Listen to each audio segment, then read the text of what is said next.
we're safe to get going. And cognizance of being timely and getting you up before, I don't know, the rain comes. My name is Jane Bartho, and I'm the president of the Northfield Area Chamber of Commerce and Tourism. And believe it or not, you are my first candidate forum.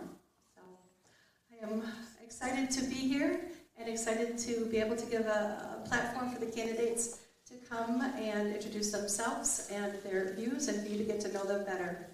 Our moderator for tonight is the Chamber Chair, Laura Statler. Laura is the Executive Director at Arcadia Charter School. I think I might just let you take it from here. She's got the rules, she's got the questions, she's got the microphone. Thanks for coming.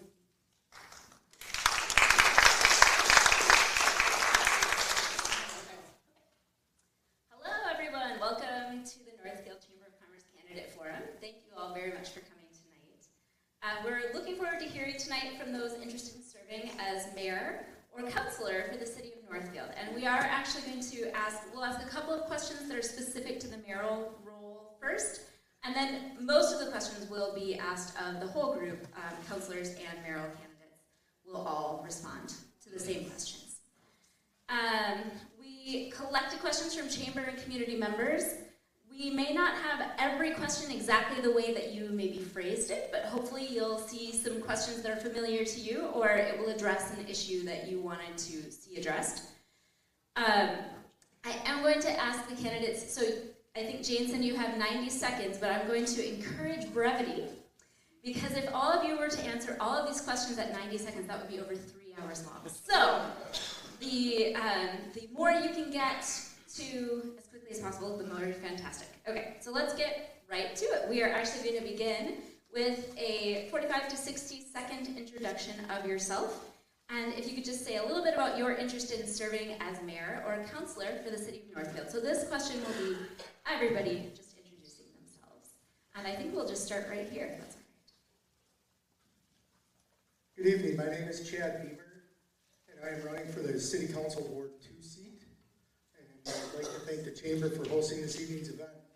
I am a townie by all accounts, a 1991 Northfield High School graduate.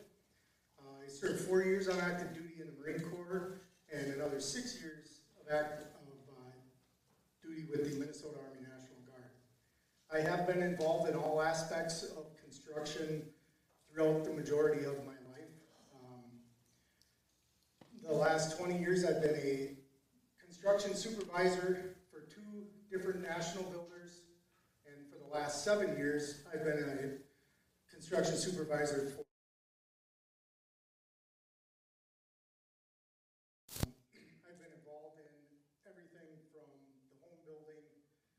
site development and some small commercial projects. I'm running in hopes that my experience and background will bring a little bit more common sense spending to our city council.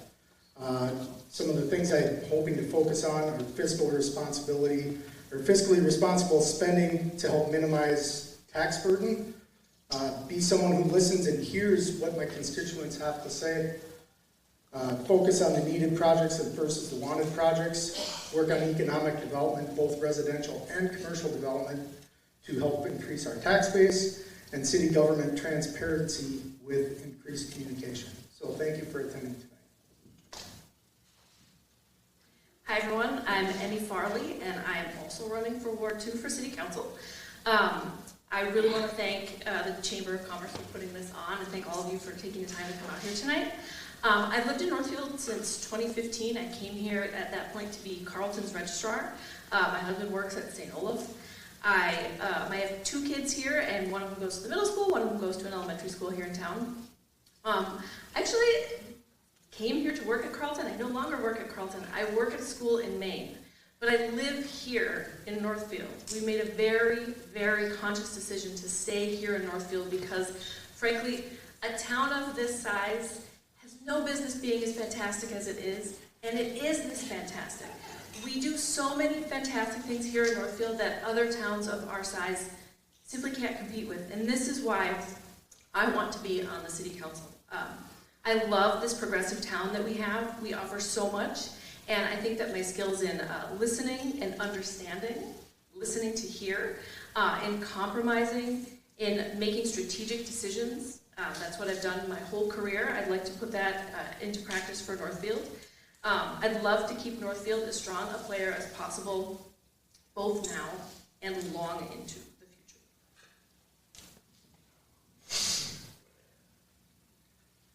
My name is Edward Molnar, and I am the third candidate running for Ward 2 for City Council. Thank you all for coming tonight, and thank you, Chamber. It's great that we can have candidates speak together and meet the town folk. I grew up in cornfield country in Illinois and came to Northfield for Carleton College. I graduated in 2015, and it is a sense of community that really brought me back here. This is such a lively and vibrant town that I can't really see myself living anywhere else. I love taking part in the music and volunteering and religious life. This is a community that I want to keep going as long as possible.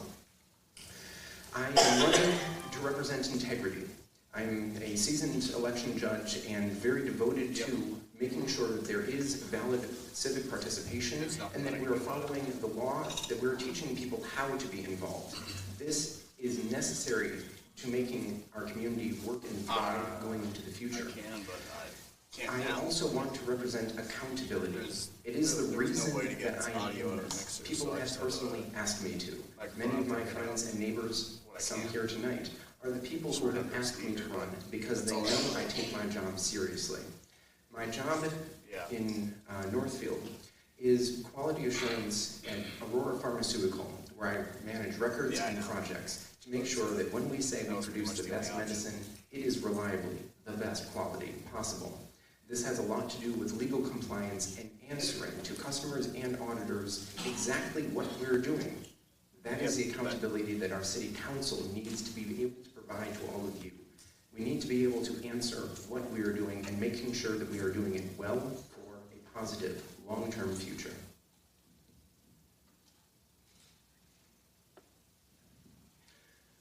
Good evening. I'm David DeLon. If you've been in town for a while, you know that I've been on the council, off the council, on the council. And every time I'm off the council, it gives me an opportunity to connect with people that aren't trying to influence me in some way, to vote for this or not vote for that. And I like to recharge my batteries. And in talking to citizens, it was clear that a lot of the people were tired and unhappy with the current council and the constant increases in property taxes, along with what many consider unneeded special projects, and we're looking for a change in directions.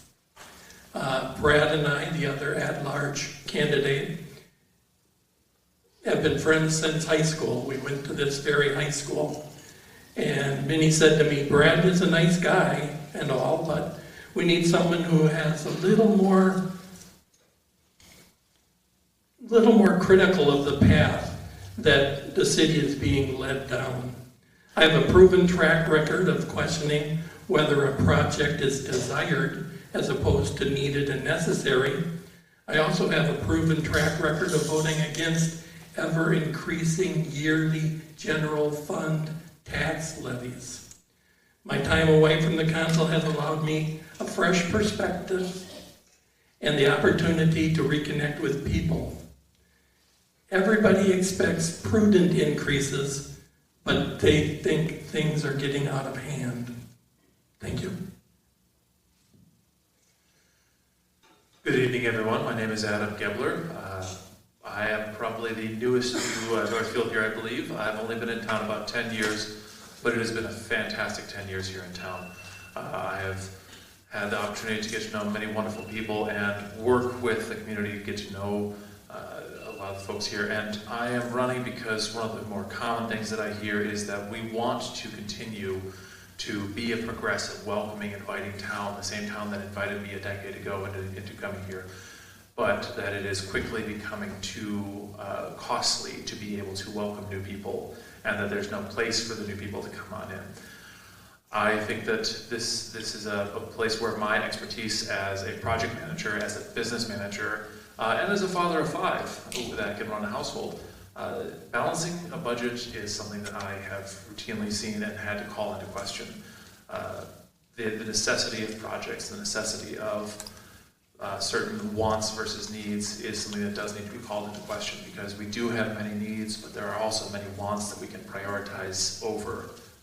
So I think that being able to have that clarity, being able to bring that history of balancing a budget and being able to have that history of spending where spending is needed and saving where saving is needed is something that I could certainly bring to the city.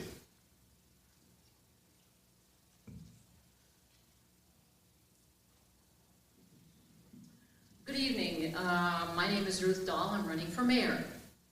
I want to thank the chamber also, as my other people up here have done, for hosting this event.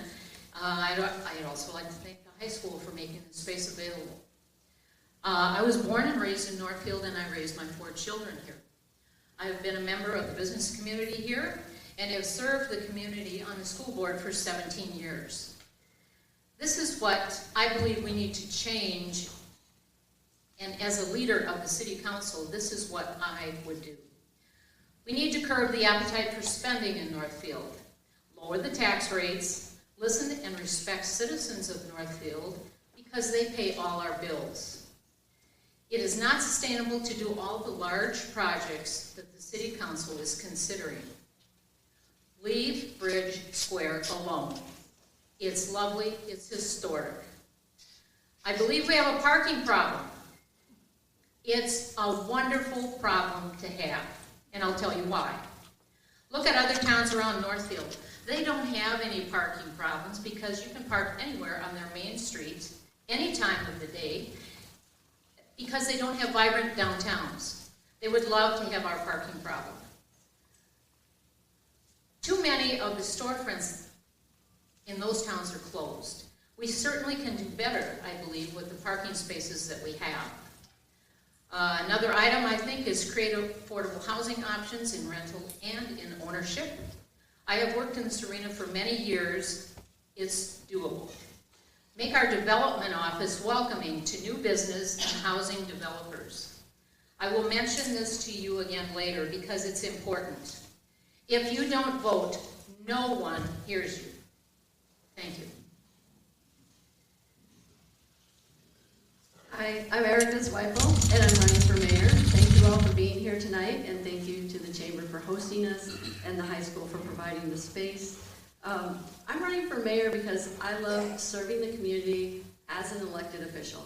I served the community for 12 years on the city council, and I'm looking to bring that experience, that knowledge, and that leadership to the mayoral role of the city of Northfield. I love serving at the local level. I love serving, talking person to person, neighbor to neighbor, seeing people around town. And like David, I've been recharging my battery for 4 years, been hearing and listening, providing some of my own input on some of the recent projects. And what I would like to focus on in my tenure as mayor, if elected, would be bring my experience to address fiscal responsibility, economic development, and increased civic engagement. Now, our time tonight is brief, and there are a lot of us up here. And I'm also known on my time on the council for my brevity. So I will leave you with, I have some literature at the back. I have a website that's really easy to remember, ericafordmayor.org. Please get in touch with me. I'm happy to talk to anyone about city issues, really about anything. I love to tell stories. So please get in touch, and thank you for being here tonight.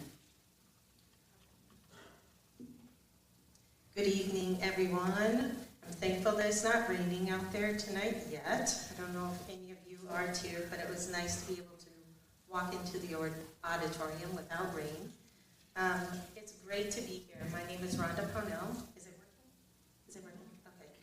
My name is Rhonda Pownell. It's a pleasure to be here. I've been in the city of Northfield for 35 years. I first came to Northfield to attend St. Olaf College. I graduated from St. Olaf with a degree in social work. I've been serving on the city council for 16 years, 8 of the past years as mayor.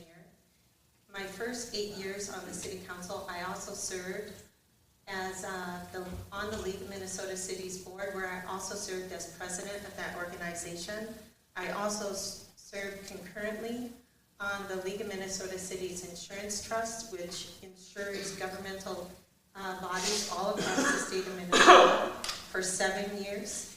And that experience has been the foundation and basis for what I have brought to the mayoral role for the city of Northfield. Strategic planning, civility, working in strong collaboration with all of my council colleagues. So thank you so much for being here tonight, and I look forward to hearing the perspectives of my other mayoral candidates here. Thank you. Hello, my name is Tim Babini, and I am running for mayor as well. I have lived here since 2005 when I was coerced by my real estate agent to say, build a house, it'll be fun. And it was not, but we were glad to build in Northfield, that's for sure. I'm running on the basis, let me tell you my experience first, I'm sorry. I've been here, like I said, 2005. I spent 26 years in the United States Air Force International Guard. I spent 3 tours in Iraq. And at the end of my career, for about the last 4 years, I was in command of 70 men and women under my command to make sure that they did their jobs. We completed our mission, and we got everybody home safe. I'm running because I didn't have to recharge my batteries, but I think they short-circuited, and I just got frustrated one day and said to my wife, I've had it, I'm going to run for mayor. My taxes personally have doubled since I've been here, and they're not going to a lot of places that I really care about. I understand that we need safe paths for our bicyclists and things like that, but we don't need to spend millions of dollars to put a path in the middle of the street. I just think it's unnecessary. I'm not against bicyclists. I'm not against anything like that. I just think that we need to refocus on what we're doing in our city.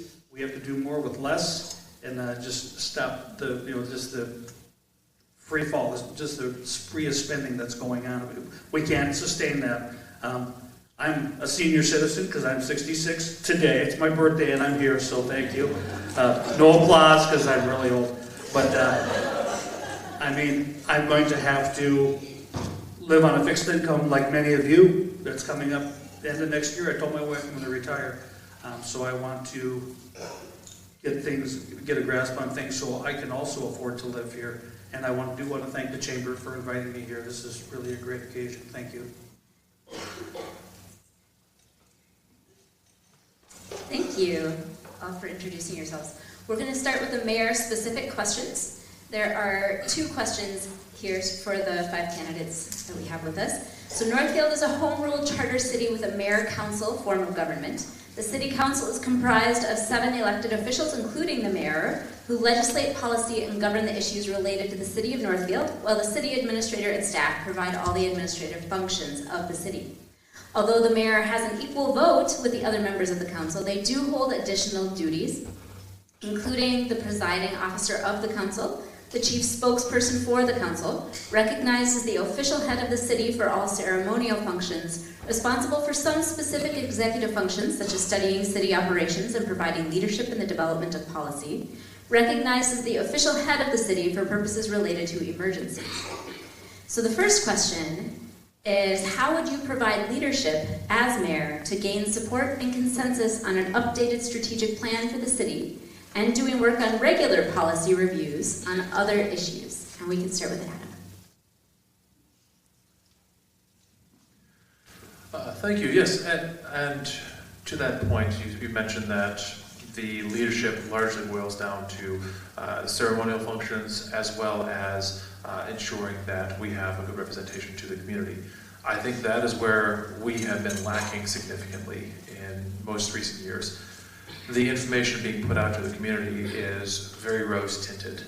The costs that are presented to the citizenry, it is not representative of all of the hidden costs. It does not include all of the risks that are run with the policies that we're voting on, and it does not include a good deal of information being sent out. Most recently with the ice arena, there was no disclosure of the insecurity with the additional funding beyond the taxpayers' money that was being requested of all of us in that vote. I think that by being able to be very transparent in disclosing where the strengths and weaknesses on opportunities and threats that the city faces, where we might be able to pursue an opportunity that is available to us, but also the threats that come along with financial downfalls and overruns of project expenses that might be possible with the program, that we need to be better informed as a citizenry, and as such we need to have a better way of not just seeing the ifs and ands of if everything goes to plan, but being able to showcase to all of us that I would be able to voice to all of you the best possible scenario and the worst possible scenario, and that we can move forward with high hopes but a backup plan in place.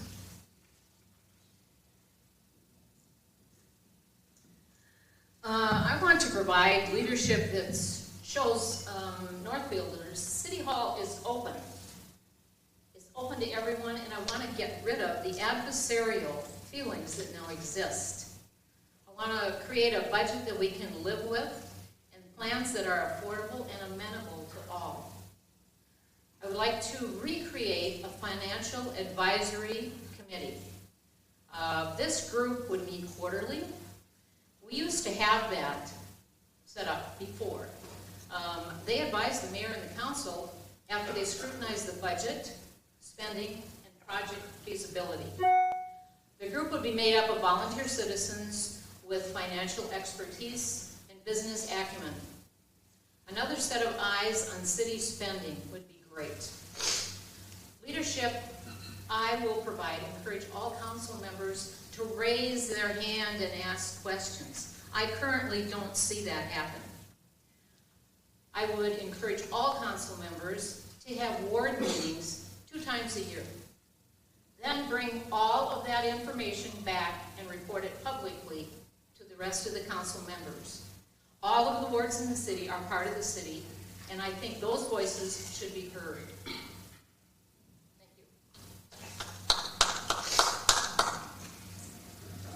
Thank you. Thank you. This is a great question, and I'm excited to answer. Taking maybe a different tact, talking more about my personal leadership style. I prefer a collaborative leadership style. It's often described as leading alongside, or sometimes even leading from behind and empowering others to lead. I've worked a lot on my collaborative leadership style over the years and honed it. I would say that when I served on the city council, one of my super skills was listening for consensus and opportunities to bring people together. And I would continue to do that in the mayoral role. Specifically to the strategic plan, I agree with some of the comments made here tonight about costs. That strategic plan needs to be linked to cost. We need to know, as we're prioritizing projects, the actual costs of those projects to us, what maybe we can't do because we chose to do one thing and there isn't the capacity to do another. And capacity also isn't just financial. Capacity is staff capacity, and it's citizen input capacity.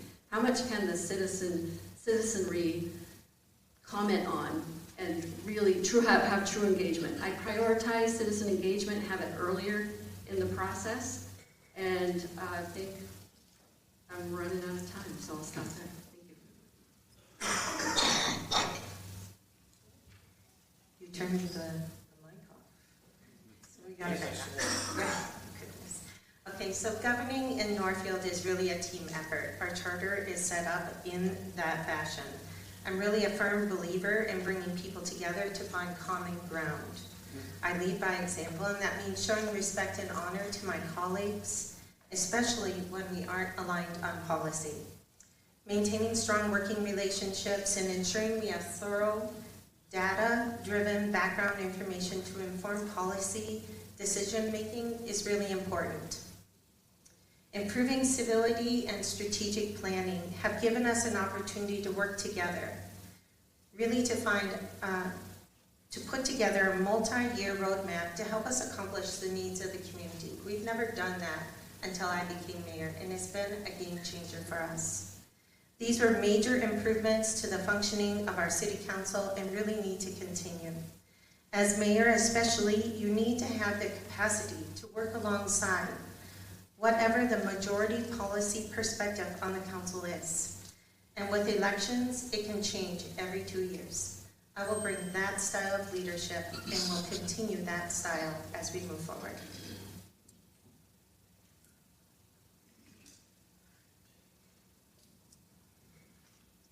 My thoughts are on a lot of this is listen to the people. They need, our city government needs to listen to us. They need to talk to us. Like Ruth Dahl said, and I'm in agreement with that, maybe wards should get meetings. Maybe the mayor should have meetings with people, or put a video on the city website, front page, so they know what projects are going on in the city, when they're gonna happen, and how they affect all of us. There's not enough transparency right now, and I want to bring that to City Hall. We need to talk, and listen. That's probably the biggest two things we need to do. Too many things are falling on deaf ears. The outcry, and then nothing happens. Why is that happening? Why aren't we're not, I feel that we're not fully respecting the citizens when it comes to major projects, major spending. After all, it's our money. It's all of our money. I'm not going to take your checkbook and go buy a new car. So why is this happening? We need some fiscal responsibility, and I think that's probably the biggest thing, and the big communication with everybody, and everybody has to be able to be open when they're talking. City council members, they need to be open and say, hey, it's not right, or maybe it is, but you just have to be able to talk. Thank you. We're actually going to start with Tim, going the other direction here with the second question. In as few words as possible, what would be 3 top priorities you would personally like to see happen during your term as mayor? 3 top. One is cut taxes. People are they're leaving town, and I don't want to see that happen. Especially the senior citizens, like I said before, on a fixed income. They can't afford it anymore. I've had dozens of people, literally dozens of people tell me I can't afford the taxes anymore. My finance manager, who I'll call her, Janie Newborg, works at the post office, and she has handed out change of address packets to people that just cannot live here anymore because of the taxes. So that's probably my biggest priority. 2 is infrastructure. Our streets and roads are not well, I'll put it that way. We need to concentrate more on that than the pet projects, as I call them. We need to be able to drive. You want to do Bridge Square, but you have to drive down a road that isn't sufficient enough for a covered wagon. So we need to get our roads and our infrastructure in place. People aren't going to come here if they're bouncing up and down the road and having to get a realignment at the local shop because our roads are so bad. And then 3 is draw new business. We've got to find some land. We have to negotiate new land to get big business in here to alleviate the tax burden that all of us as citizens are taking on right now. Thank you.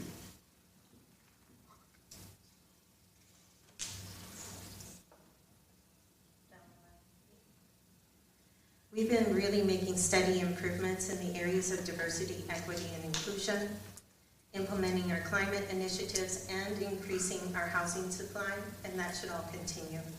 Policy initiatives honestly gain the greatest amount of advocacy naturally in our community. And so with that, that's why I would like to focus on the following 3 things. Strengthen our vibrant, diverse local economy by growing our existing businesses and our commercial and industrial tax base consistent with community values. Grow our tourism economy through the implementation of our Riverfront Enhancement Plan, increasing arts and cultural events and sports tournaments. And thirdly, sustainably update, maintain, and fund our park system.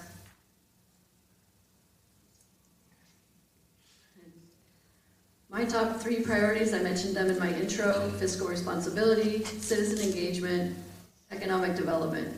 So fiscal responsibility looks like linking our strategic planning to our budgeting, which I already mentioned, using the comprehensive plan, which is being redone right now, to prioritize that spending, and then regional planning with our neighboring counties and townships. We can really save a lot of money by working collectively together.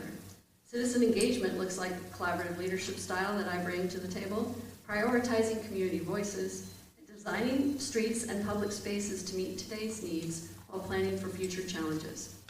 Economic development looks like supporting our current businesses, attracting businesses that are complementary to our top economic sectors, housing that supports current and future Northfielders at all stages of life, and increasing the tax base. Thank you.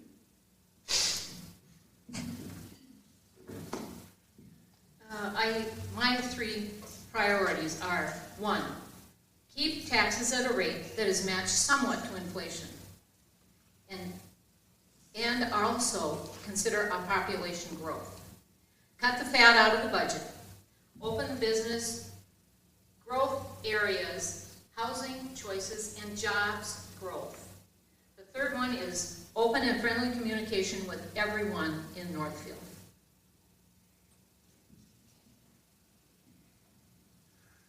Well, I'm sure you can sense a theme with my first point, which would be to mitigate the tax increases that have been currently planned.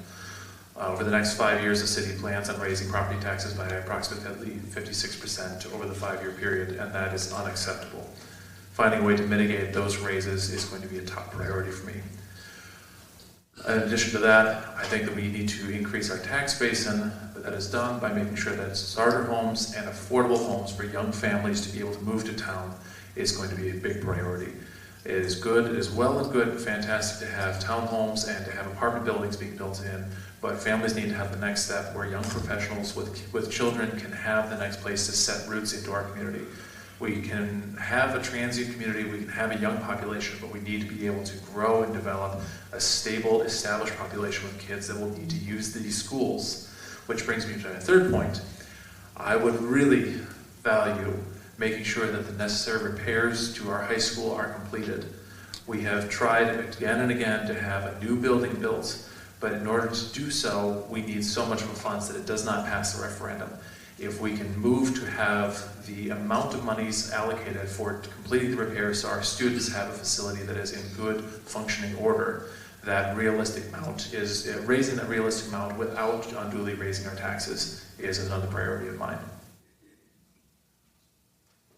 Thank you. The City of Northfield is in the process of updating its comprehensive plan. So the next set of questions will be for everybody, councilors and mayoral candidates. The comprehensive plan is a guidebook for the city looking 20 years into the future. It's a document that outlines long-range plans for managing the growth of the community and covers areas like housing, economic development, parks and recreation, and transportation. The process starts by defining a shared vision with the community, then developing steps toward achieving that vision. So, what is your vision for the future of Northfield, and how will you use the updated city comprehensive plan to inform your policy work as you govern on the council? And we'll just start down on this end and go down the line. Thank you. My future vision would be affordable housing with affordable real estate taxes, and to expand on our industrial tax base. It is nearly impossible to have the latter without the first.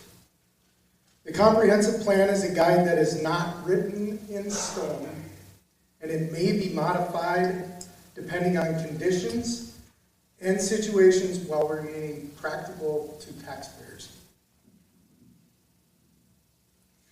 My vision for Northfield is to keep improving and progressing in smart, data-proven ways that are consistent with who we are and who we can become. The comprehensive plan provides a guidebook sourced from both residents and experts, which is exactly what we need, and provides a lot of context for how we can preserve our strong economic position as a community and our identity as a livable community while we grow into the future. This would be done by prioritizing both affordable housing and diversifying our tax base. The last time Northfield had a clear consensus plan was to raise quality of life and attract people to come and live here. It worked magnificently well. We had a huge influx of people of retirement age who were coming to enjoy living in this community. Now, however, the City Council is trying to tax out, to price out those retirees. A new plan is going to be one that makes it possible to afford living in Northfield. We want to attract people, but we need to be able to keep people. In particular, the people we're going to need are workers and families. We need to make it possible for people who are lower income individuals, still working on building into the life that they want to lead, and incorporating them into Northfield's economy. We need to be encouraging more space, more housing, and therefore being able to provide the workers to encourage more business.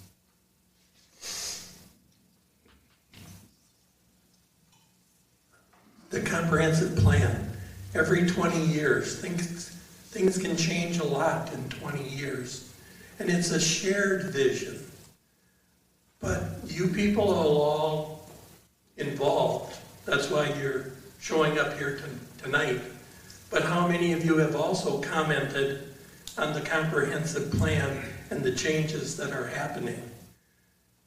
So the people that are in charge of the comprehensive plan, we need to trust them to take into account this apatheticness, and the few people that do comment, I hope they make it flexible and take into account, even if someone, what did Nixon call it, the silent majority?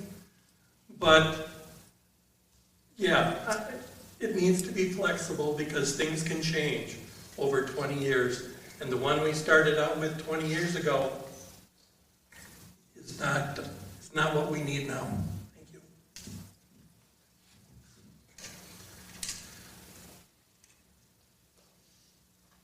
A comprehensive plan is, in its essence, a way of prioritizing, to place what we feel needs to be done most importantly, and what needs to be placed higher above other projects that might be nice if we can get to them. I think that vision has largely been lost. We have failed to prioritize the necessities, and we have instead moved forward on some smaller projects that, while nice, have largely eaten up the budget from things that need to be done. A comprehensive plan cannot encompass everything that can be seen over the next 20 years, and it does need to have that flexibility that we seem to all be noting of. To that end, I think that it is necessity for us to start the big project first, to list that what needs to be done and the time frame we're going to get it done, and the plan having further down things that we can get done if we have time and budget and everything else that will come afterwards. I hate to be reductive here, but it's like I always tell my kids, you can't have dessert until you finish your vegetables. I think we need to make sure that we collectively take care of the things that are most important before we take care of the things that would just be nice. I think the current plan started in 1965 in Minnesota.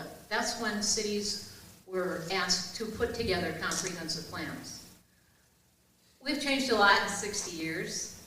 A comprehensive plan, I believe, is a roadmap for the future of the city. It has to be fluid, it has to be flexible, and it can be affected by many outside events such as COVID. Other happenings beyond the control of the city affect how that comprehensive plan looks. It's a good way to lay out all areas important to the city, document it, put it down on paper, keeping to what we can afford to do. We should not be overspending. It can be used as a benchmark tool, I believe, to look forward and also to look back at what we've accomplished.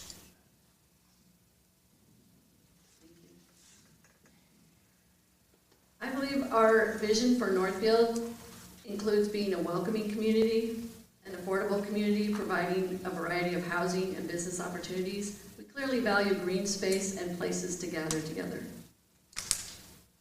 It's a shared vision for Northfield developed by the community, for the community.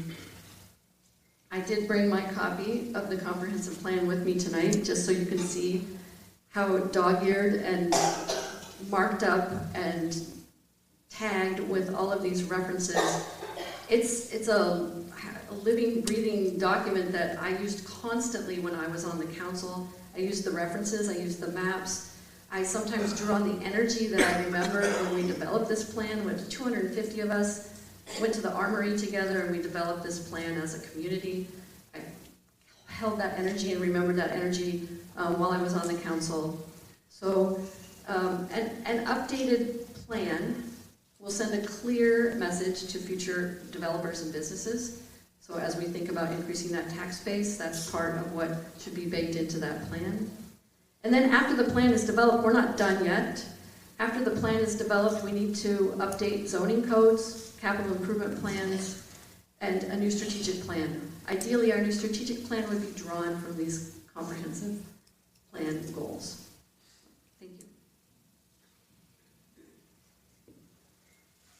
Nicely done. I love that comp plan. That was one of the first questions that I was asked. We were all asked that when we first ran, well, okay, at least Erica's wife and myself. When we first ran for the council, that was one of the key documents that we were asked. Did you read the comp plan? Did you read the city charter? It is absolutely really important to know and understand the different policy documents that we have formally adopted as a city, as a council. A lot of our plans go through really robust engagement, and that feedback and input then is put into the plans, and then we're responsible to carry that out. Northfield is really one of the best small towns in the country. We're home to 2 world-class colleges. We have a historic riverfront downtown, which currently is flooded. Our vibrant culture is here. It's great. We have celebrated arts and strong economy, a great public school system, and an excellent quality of life, and I want to keep it that way. Great cities don't just happen. They take year over year over year continued investment to keep things up to date. And the flooding in downtown Northfield is a key part of that. That takes significant resources and collaboration at the state and federal level to ensure that our businesses can remain vibrant and part of our local economy down there. The comp plan is our highest level visioning document for the city. Everything that we do should align with that 20-year visioning document.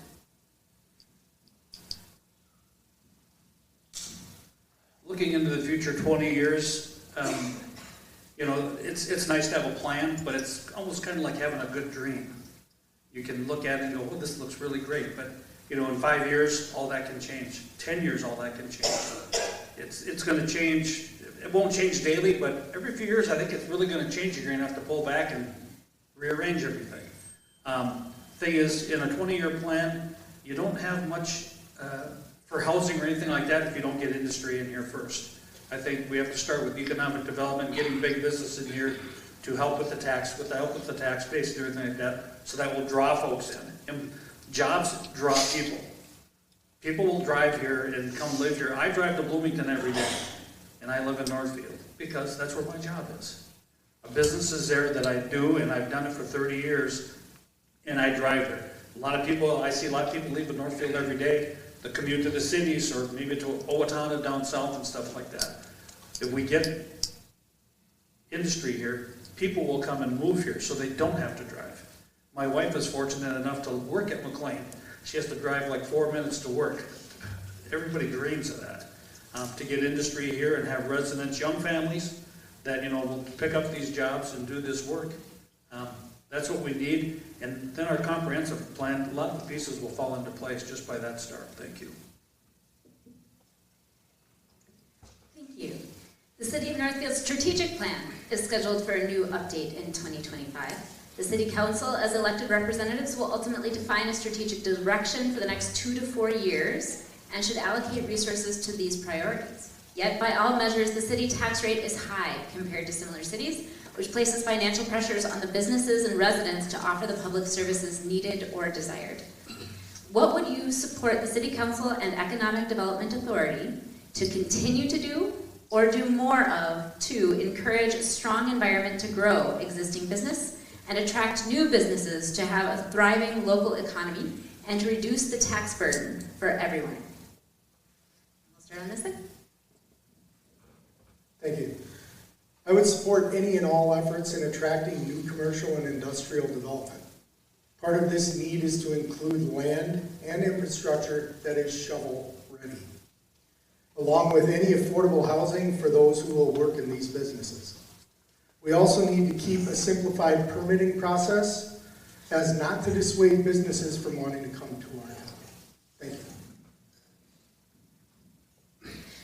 Studies that are cited in the strategic plan show that redeveloping existing buildings for commercial use can be a better use of resources than building outside of developed areas. And so we want to make sure that we're exploring as many of those opportunities here in town as possible. But businesses need people to work there. So this is going right hand in hand with the housing needs that we have and making sure that we can be a destination for people who are looking for good jobs in a great town. And that means being mindful of affordable housing needs that we have, making sure that people who come to work in Northfield can live here, making sure that all of the wards of the city are resourced equitably, and looking into transportation and network infrastructure to make sure that it reaches everyone, no matter what part of the city they live in. Taxes are the problem. Property taxes alone are an exceptional feature of Northfield.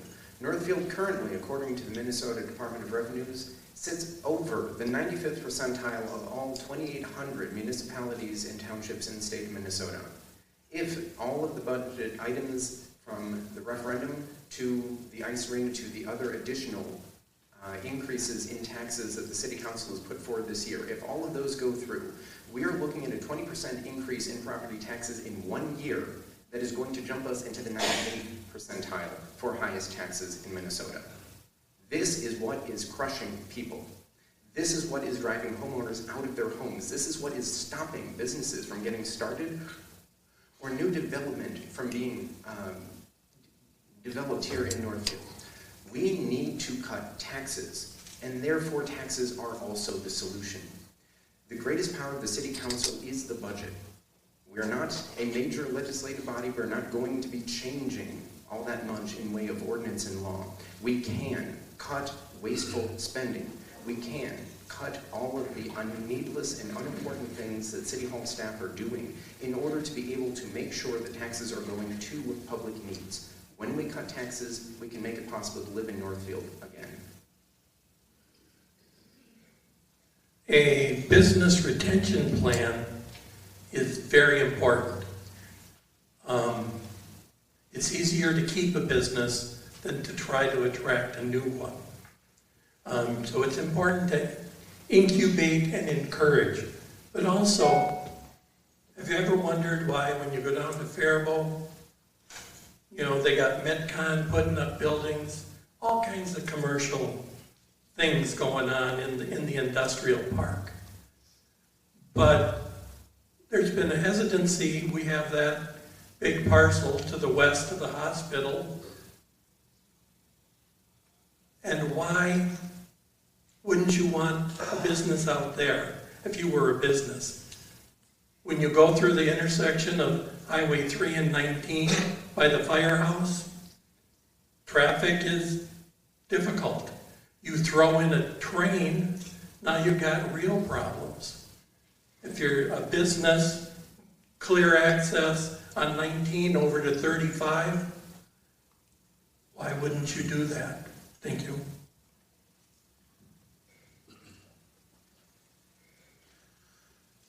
I really wish I could claim to be the author of this phrase that I found a very poignant bit of graffiti up in the cities a couple years ago. A budget is a political statement. It tells everyone what we prioritize with what we choose to fund.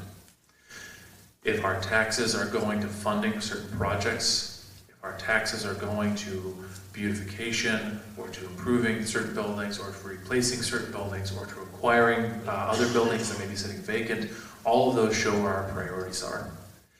Businesses see these priorities as well. They're going to see us raising the taxes on our population, raising the taxes on the existing corporations here in order to prioritize putting bike lane bump outs in order to prioritize rebuilding a park that is in perfectly functioning order. And I think that that is going to be one of the greatest deterrents to having new businesses come in. by showcasing that we can instead prioritize having a better school system. We can prioritize making sure that our housing is stable, and for established families to come here, that will showcase to these businesses that we want families, we want people to be employees of theirs that are planning on living here for the next 10, 20, 50 years, that they have set down roots, and that we are a well-developed community that is growing at a stable pace, and we are investing in our people rather than investing in things. I think that is going to be the greatest attraction to a business. In all the businesses that I've been involved with, strategic planning is looking out 3 to 5 years. Beyond that, it's not terribly useful.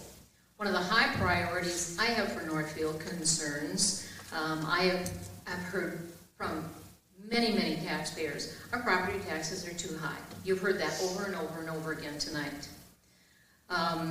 Keeping the budget within reason, not overspending, not over-planning big projects is a paramount statement. We need to attract business to create jobs, find better ways to attract housing developers. We need to make our planning office give signals out that we want them here in Northfield. Our population rate has gone up about 3% last year, yet we raised our taxes 10%. That makes no sense. Let's look at what work needs to be done and set aside the desired list of projects for the near future. Northfield cannot do so many of these large projects all at one time. This is an interesting figure, and it's according to the state auditor. 42% of the households in Northfield make less than $60,000 a year. We need common sense spending to work with our strategic planning, and I fully support new development wherever we can make it happen. Thank you. I would say this. I would say we don't need a consultant to tell us what we do best.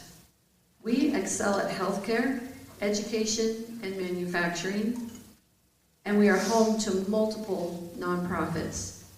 I would lean into that local knowledge, supporting those local businesses. What are their plans for development? What are their visions for a business in Northfield? And I would recruit businesses that are complementary to the business sectors that we excel in, so that we can amplify that with our businesses. I'd also like to say a little bit about taxes and tax base, and it matters where you build and what you have to provide to build. That's why infill is so important and so helpful to our tax base. If the infrastructure is there and you're adding a business to that, then it takes less time for the taxes to actually add to the tax base. If you have to do new growth, then it takes more time to pay off those taxes, the taxes related to the infrastructure that you need to put in, and so it can take decades to actually add to the tax base. So just ask that we think about, that we review the projects that come to the council, and if we have the option to do infill, I would choose infill over new growth, and as we add new growth, again, think about the water tower we might need, think about sewer capacity. There are multiple things to think of as we expand out in the Northwest Territory. Thank you.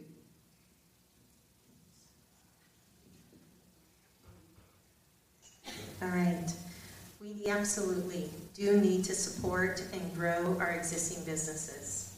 Expanding the tax base through infill and redevelopment first, absolutely, because it utilizes existing infrastructure that's already in the ground. Absolutely a priority. And then secondly, at the edges of the community in a dense, contiguous manner that strengthens our small town sense of place and high quality of life. A lot of our businesses they need greater amount of new businesses or existing ones. They need a larger amount of acreage that we don't have currently within the city of Northfield unless you locate out along or adjacent to our Northfield Hospital. You have to make that an opportunity for folks and look at it in a financially prudent manner. Tourism expansion, increase the number of arts and culture events. coordinate and increase sports tournaments. They bring people to town. And lastly, activate our river, making it possible for people to kayak and canoe our wild and scenic river. It's going to be better for the ecology of our river. And then strengthen the economic vitality of our downtown by expanding the river walk and creatively developing the backsides of buildings that front the river, turning them into attractive places where people want to be. I don't know if many of you remember this, I'm going to go off the rails a little bit. I used to hear always on the radio, the city of Sioux City, South Dakota, always advertising, come build in our city, come build in our city. We've got plenty of room, we've got plenty of, infrastructure, whatever. We don't have that here. That's what we need. We can't advertise to come to Northfield and build your business here because we have no place to put you. We have to find some land, and we have to negotiate it fairly and reasonably with wherever we're going to get it from. So we can get these businesses here, and then we can advertise, come to Northfield. Get big business in here, industries, commercial, so we can reduce our tax base on our residents and make them a little bit happier and be able to make people stay here. I believe that'll just fall into place with everything else, with the housing, like we said, and people coming to work here. As far as building housing, we need to find affordable housing, but to me, $400,000 for a house is not affordable, especially if you only have one person in the family working and it's the stay-at-home mom with a couple of kids. These people can't afford stuff like that, so we need to be more affordable than that. And by doing that is by reducing their tax burden on that house and trying to find some ways to make this housing more affordable for people. Our strategy is to do this and do that, but we have to start with the basics. We have to start by getting land and getting businesses here. And like I said, everything else will fall into place. And then we can get on the radio and say, come to Northfield. That's just, it'll work. I really believe that'll work. Thank you. Right. I know you did have the questions ahead of time. I am going to move ahead because many of you answered the next question in your previous response. So, the Chamber of Commerce is actively partnering with the City Economic Development Authority to conduct a business retention and expansion program through the University of Minnesota Extension Program that kicked off earlier today. The program will include a comprehensive survey of businesses to identify opportunities, challenges, and threats to our business community. The intent is to take information received to establish strategies to retain and grow existing businesses. Related to this effort, a two-part question. What have you heard from the business community that is needed for their success? And how would you approach using the data that will be collected to establish new priorities for the city to support the business community perspective? Thank you. The common theme that I've heard is that the taxes are too high. That along with the increased cost of goods and services, labor, and everything else, it's getting too hard to run their business. We need to focus on keeping our own project costs down and keep the tax increases at a minimum to allow businesses in town to succeed. They are what will help keep our local economy vibrant and growing. Thank you. One of the things I've heard is that staffing is always an issue at businesses across a variety of sectors. For some, it can be difficult to convince people to move to a semi-rural, so-called flyover country. And for others, it's a challenge of finding housing. In truth, these data are consistent with what has come up already in the comprehensive plan studies. We have a strong economic position, but there is room for growth and improvement. And these must be done comprehensively, as has been mentioned previously, not just piece by piece. Everything has to be done in concert with each other, looking at the budget in a whole and making sure we're making wise decisions. The number one need I hear from businesses is the same number one need all of us see every time we go into town. There is a help wanted sign in every window. Businesses are looking for workers. They're having a hard time finding the people to make it possible to develop, expand, and grow business. We need a workforce. The second is an issue that I think the question actually managed to introduce. The second need I hear from businesses is less red tape. No offense to the University of Minnesota, but a SWOT analysis is a very, very simplistic kind of analysis that's going to tell people what they already know. Spending time filling out more forms, more reports, and more busy work is going to make it harder for business owners, especially small business owners, to run their business and do what they're trying to accomplish. We need to be able to take off some of the red tape so that they can do business, and that is how we grow business. It's nice to know what works someplace else.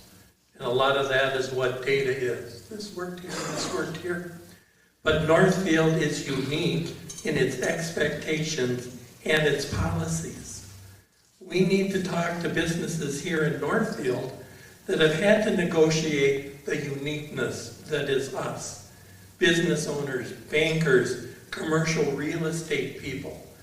Maybe it's time we started with a finder's fee, or find someone that's a real go-getter, or loosen up a little bit. Cabela's, when they wanted to come to Owatonna, they were far outside the city limits. But Owatonna took a chance, extended it out, and now you know what's down there producing tax revenue. So go west, young man, go west.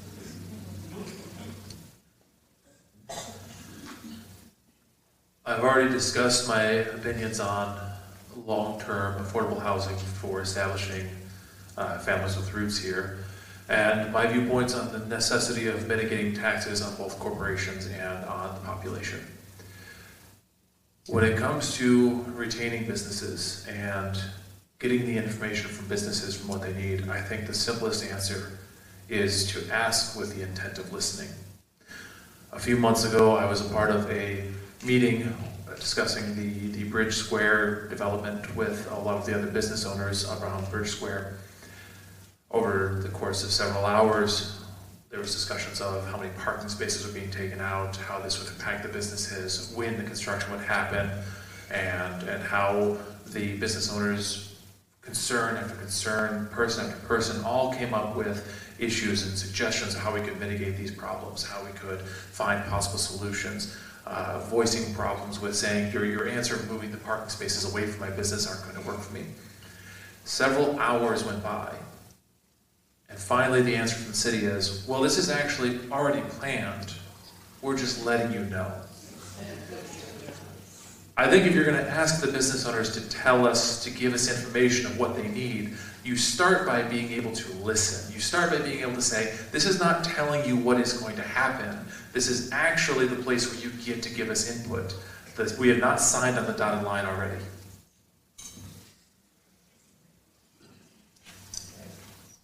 I agree. Okay, so that's fine. These folks, these entities are going to gather this information, make it available. I think it's worth analyzing and use it to best serve Northfield in maintaining and growing our town.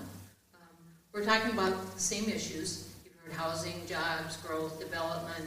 I mean, you've heard all those same things, and I agree with that. So let's use that information if it's valuable to us, but let's also be practical about what we're doing. Thank you.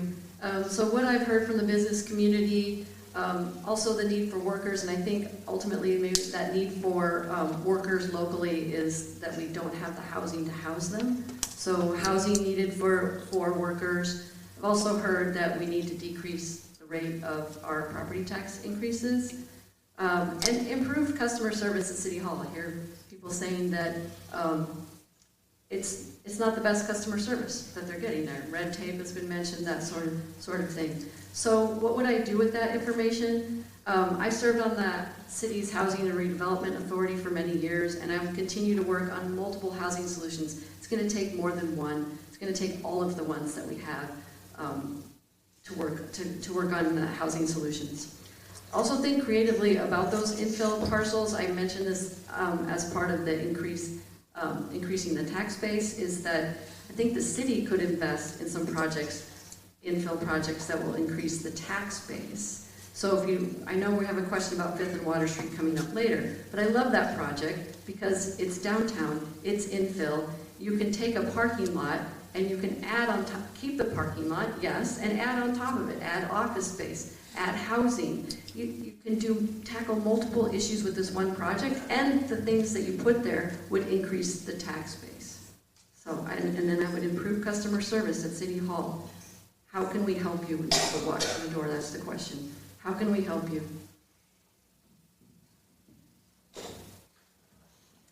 All right, I'm really excited about our business retention and expansion program. It was noted in our 2006 EDA TIP plan and has yet to be implemented. So part of why that happens is you have constant turnover in community development, in City Hall, in elected representation. So many great ideas, and everybody wants their idea to move forward. 150 of them going in all different directions, unifying us, moving us forward, getting the work of the city accomplished is really important. I really am behind the business and retention and expansion program because it will give us a better understanding of what all of our businesses are needing. Some of them do want to expand here in Northfield and are actively looking for space to expand into. Loon Liquors, that is out along Armstrong Road, has been recruited to expand and grow in other cities. They want to be in Northfield. They are very aware of the tax base and the increases or the taxes that they'll need to pay as they move into the Northfield News Building. We have businesses that want to grow here, and they're committed to being here. We know that businesses are looking for places to expand in the downtown specifically. We do need workforce housing. We have about 750 homes and residential apartment units that have either been built or they're in the pipeline to be built. That's a lot, and that's since 2020. Transit is an issue, making it easier for our shared workforce to get between our different cities in the region, Lakeville, Faribault, Lonsdale, Cannon Falls. We need to connect our workforce, as well as ensure that they've got adequate housing here, or if they want to live in another community, and make their way here. There's lots of different ways that you can go about this, but supporting our businesses and connecting them with the necessary resources, absolutely essential. I have talked to a few businesses in the city. Some of the people I knew, some people I had just met. Probably the biggest thing, like everybody else, a lot of people on the board here, I guess we'll call it, is the taxes that they have to pay, and they're just so high. Some of them have licensing fees that they have to pay to sell certain goods and wares, and they talk about those as being very high. I think those go hand in hand with the help wanted signs, because they can't afford to give them a decent wage for these people that are looking for work because of their cost of goods and their taxes. So we've got to be able to be a little more flexible and somehow give them some concession so they can get workers and pay them a decent wage and retain them with a decent wage.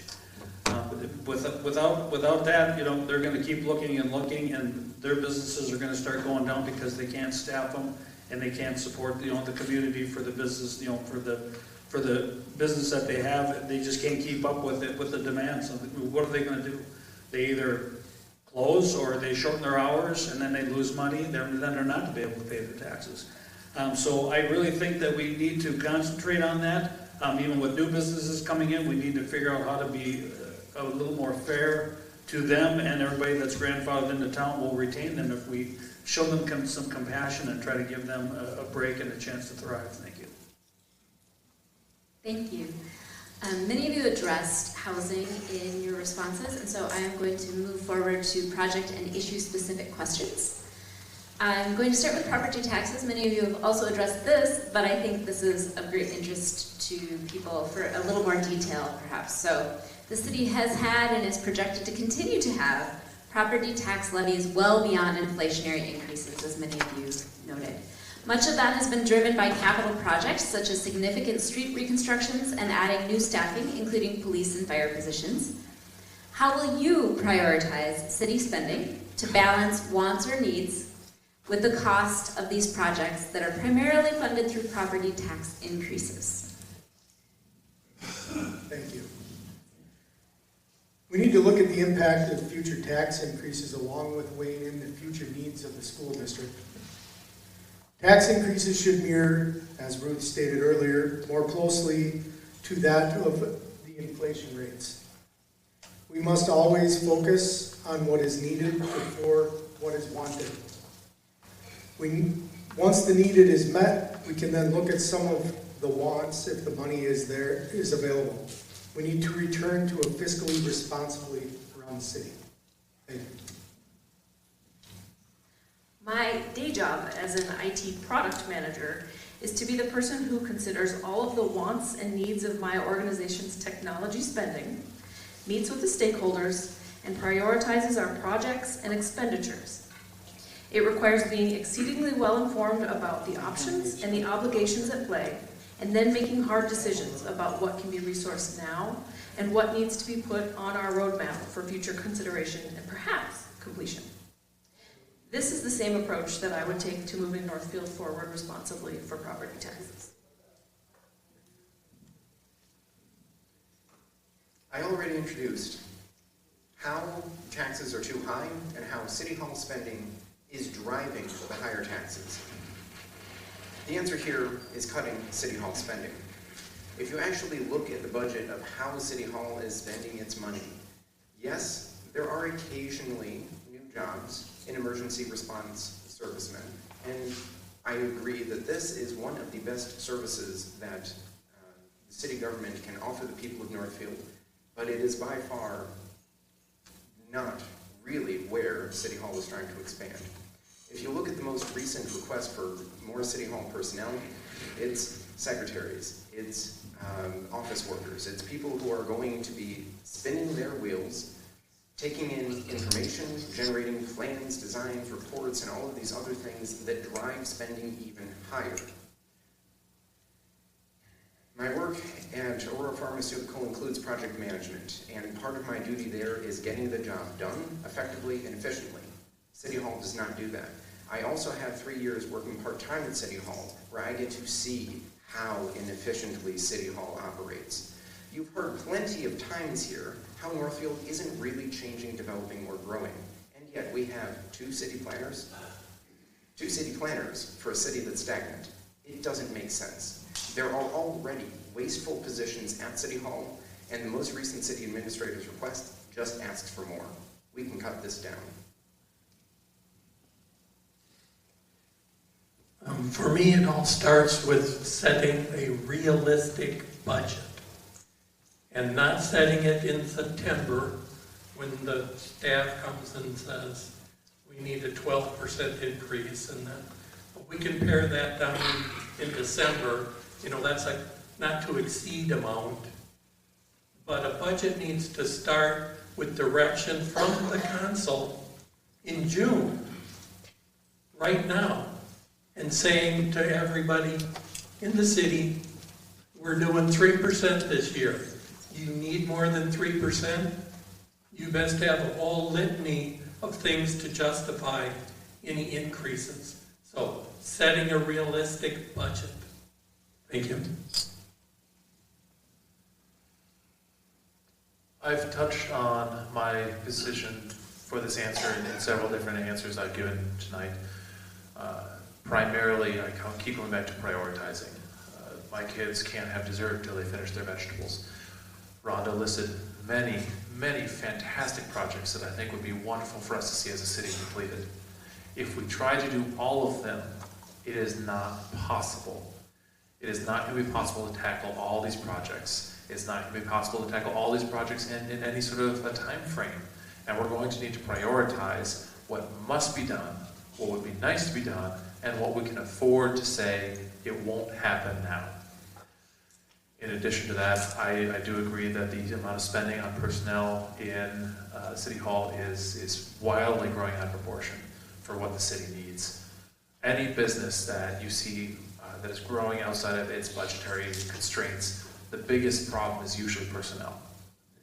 That if we have so many positions of people finding work to be done, or if we have so many people who are being able to administer a city that really has not grown in proportion to the amount of administrators that are growing in the city's budget for funding people at City Hall, I think what you're going to find is that there's a huge amount of our tax base that is going towards programs or personnel that could be seen as being redundant, or at least be be put together in a more efficient manner. So by prioritizing which projects should be done before the others, and by streamlining the amount of personnel at City Hall, the budget should be able to be balanced much more effectively.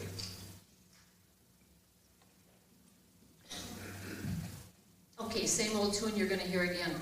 Too high property taxes, we all seem to agree on that. They're rising at a rate that we can't afford. I will tell you, my taxes have gone up almost 25% over 3 years. And as announced by the City Council last week, they're looking at rates going up 15% next year and maybe 17% the following year. This has to stop. We need to curb that appetite that I talked about for spending.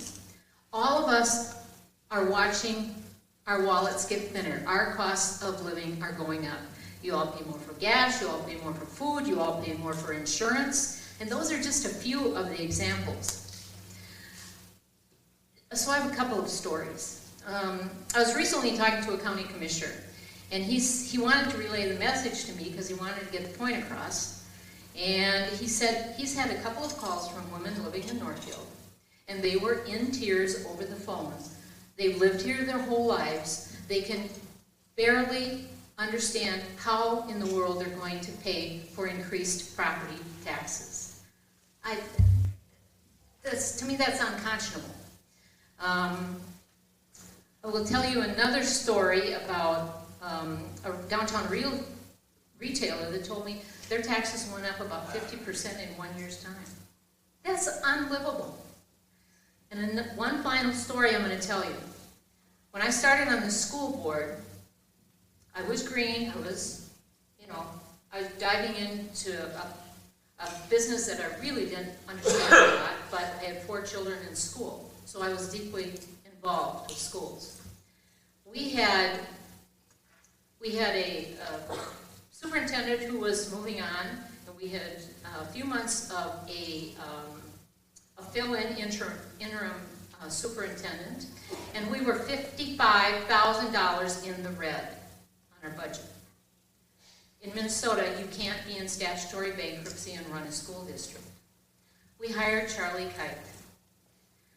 Charlie Kite went around to all the schools. He touched base with every single department, every single labor group, and said, we're going to cut the budget by 10%, to which he got, and he said, no, you're not hearing me. You all keep $9 of that $10, and you give me 1 back. All of a sudden, everything started to fit together. I mean, it's this kind of thinking that we have to use to make sense and get property taxes in mind while we're growing our businesses. We're growing our housing choices, because that's what we did in the school district. And you're sitting in one of the nicest auditoriums around because we brought it into line. So I think those stories are important. I think they're personal. I think they involve the school district and they involve the city, because the city and the school district are digging in the same taxpayer pocket for support, and we need to be respectful of those tax dollars. Thank you. So we need to set a fiscally responsible budget and work within that budget. I agree we need to start the budgeting process earlier. It would help the decision-making process immensely to have the strategic plan linked to budgeting where all of the costs are clearly outlined. The debt capacity costs, the maintenance costs once a building is built. I have seen projects go forward where the maintenance costs aren't included. It might be that we have to wait until we have a tax base increase of X amount before, to a certain level, before we take on a new project. We need regional planning to stabilize the levy through collaboration with the school district and county as we plan our capital projects. How are our neighbors supposed to plan when our tax increases are so peaked and large at the moment? So I sound like a barista. I'm making a latte with foam. Anyway, prioritization. How would I prioritize it? I would come from the comprehensive plan, that strategic plan that's linked to budgeting, and the community input. We need to move that community input earlier so it's genuine community input, not, oh, the cake is already baked, what color do you want the frosting? We need to all get involved in the baking of the cake. Basic city services are non-negotiables. We have a better understanding now of the consequences of multiple decades of city infrastructure and facility disinvestment in our community. When I first got on the council, the goal and the culture was pass a levy at 0, 1, or 2%. Was not enough to cover the expenses or even general maintenance and upkeep of all of our facilities. When I first started in 2008, as I said, we had those really, the emphasis was passing a really low levy. We were faced with making updates to numerous facilities and infrastructure. We've been slowly working our way through those. A police station that needed to be updated, fire station. Our existing one is now raised and they're not having to pump water out of our fire station because we made that important investment. It's really important. Our library, City Hall, our wastewater treatment plant, you've got to make regular updates. Streets, we had a significant number in failing or poor condition. You can't do that. Stormwater, we need to right-size our infrastructure to accommodate significant rainfall events. They said the 2010 flood event would never happen again. We've had at least 4 now since I've been on the council. Our park system is still underfunded for more than a decade, and we have started improving those steadily, slowly. We are making progress to correct all of the disinvestment. It's taking a lot of time. We didn't get here overnight, and we won't get out of this overnight quickly either. Steady, consistent investment is really important for the long-term health and well-being of our community. Well, everybody's pounded the tax thing right into the ground, I think we all got the message on that. The biggest thing I'm trying to figure out is just how our money is spent as well. We've heard cries and cries about this school and how it needs upgrades or even a new building. But yet, we need new windows and HVAC system like Mr. Hillman has stated. But if we need things like that, why didn't we build bike paths first? Why didn't we recategorize that money somehow, if we could, to at least start making some of the improvements on this school instead of just throwing a pile of money at it one time that right now we can't afford? So we're throwing money at things because we think we need them, but we're not throwing the money to the things that we know we need. This school is, the bones seem pretty strong on this school. It does need some upgrades. I'm not going to argue about that. But we could have taken some of the money in the last, say, 5 to 6 years. I'm just spitballing here. And we could have maybe started to do some improvements. Those single pane windows have probably been in here since the 70s.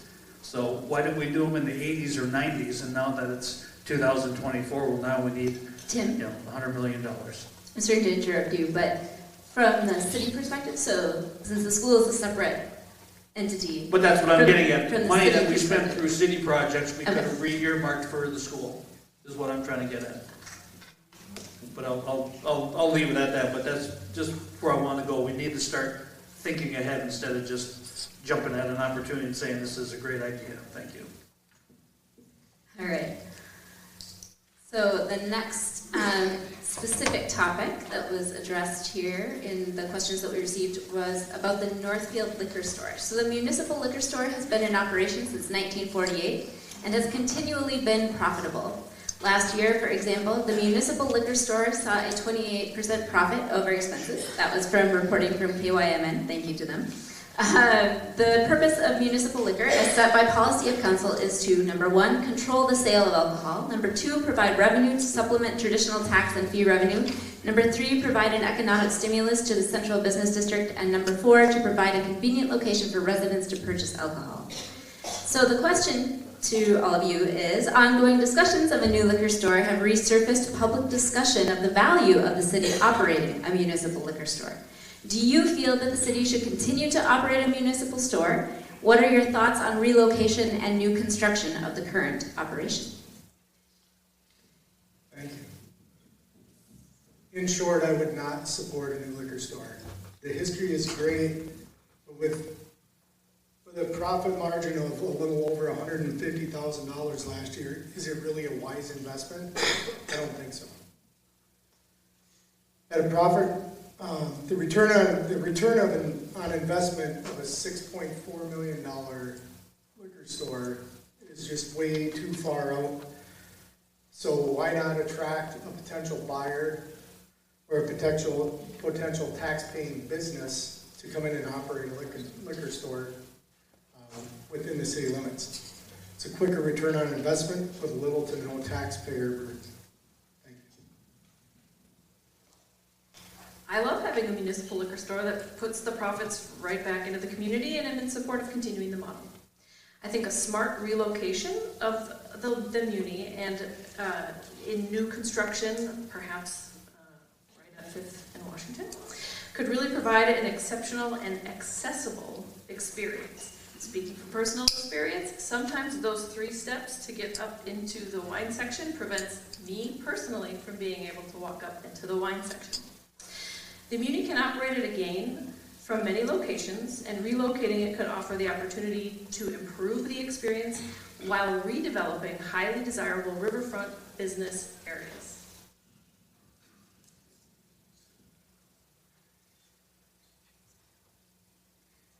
The introduction to the question was nice enough to list out some of the reasons for having a municipal liquor store, including accessibility to alcohol. The city does not need to make alcohol more accessible. This is not the mission of representative city government. But before I get too far ahead of myself, I should be upfront with you. I'm a teetotaler. I've never been to the municipal liquor store. I've never been to most liquor stores. Frankly, I don't see there being any value in the city trying to invest in, yes, that substance that tends to lead to problems like depression, drunk driving, and domestic abuse. This is not a business the city wants to be in, and I'm kind of surprised there hasn't actually been a lawsuit against, well, the city sold me the stuff. If that isn't good enough, let's talk some basic figures. The city is going around spending $20 million on a nice arena, $6 million on a park, millions here, millions there, there's money for everybody. And how much money is the liquor store actually making? It's in the wrong order of magnitude. It's just not going to solve the city budget problems.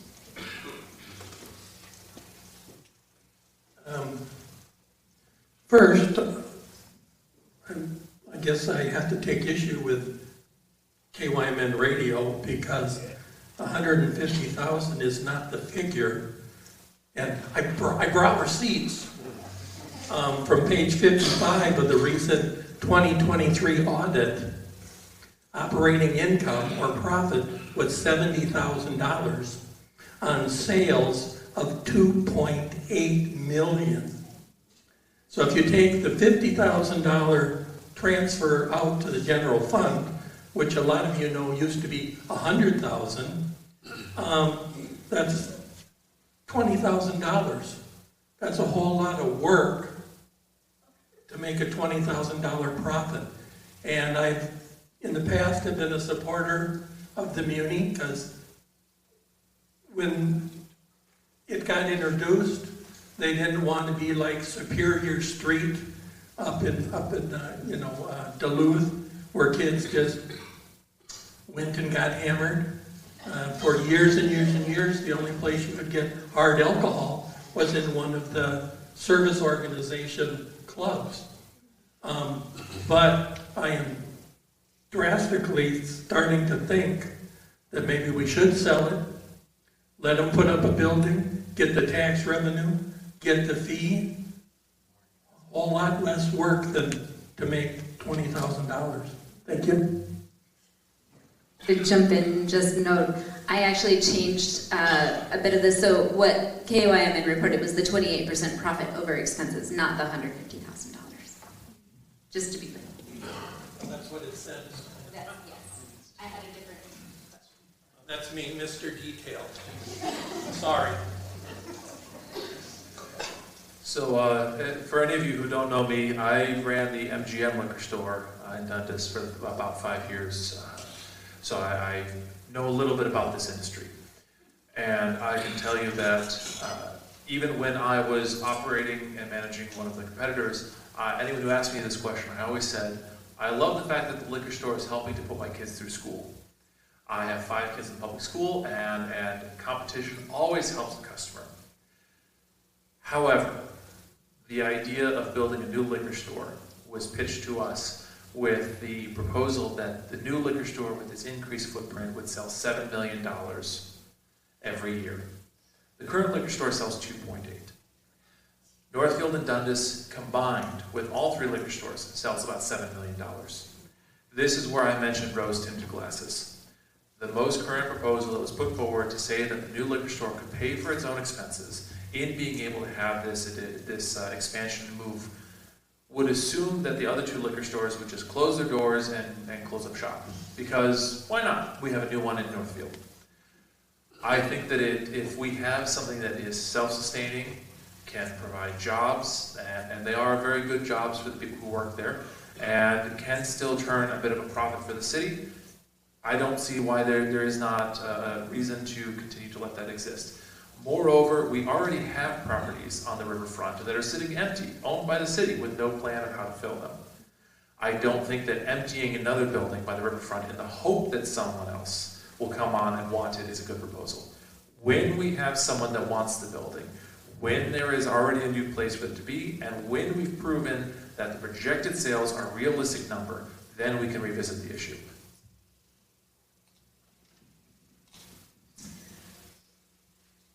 Okay, you've heard that the profit last year was less than spectacular.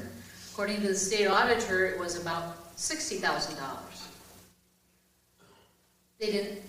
If they build a new $6.2 million building, they will not even be able to service the debt unless they raise the sales by 70%. Now, that'd be a miracle.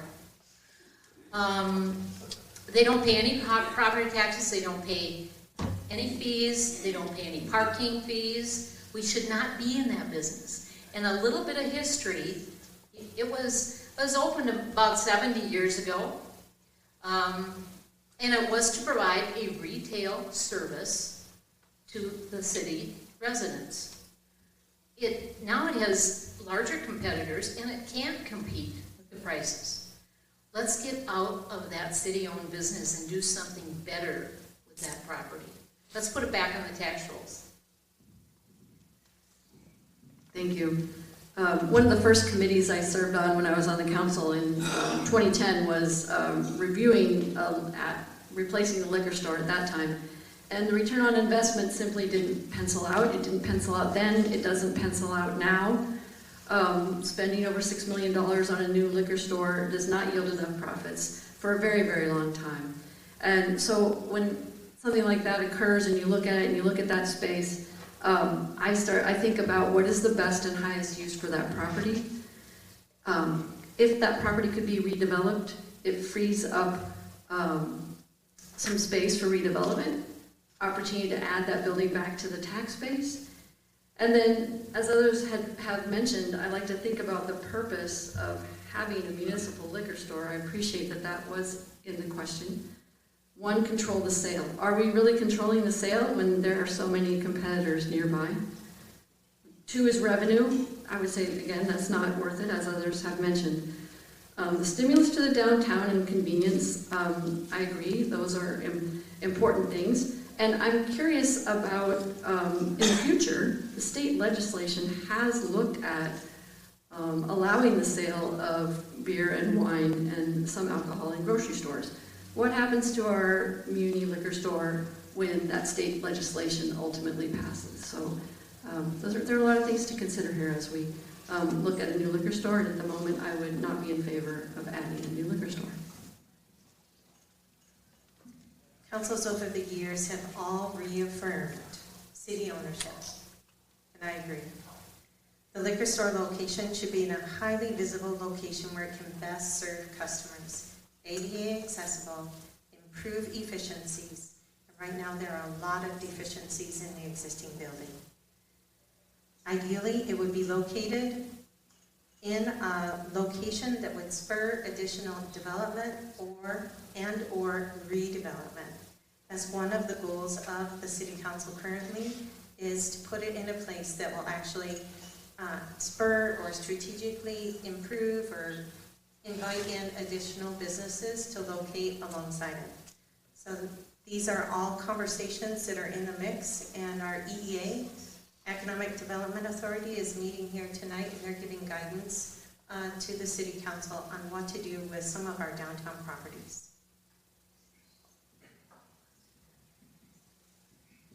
Like many others, I am also not in favor of putting up a new liquor store.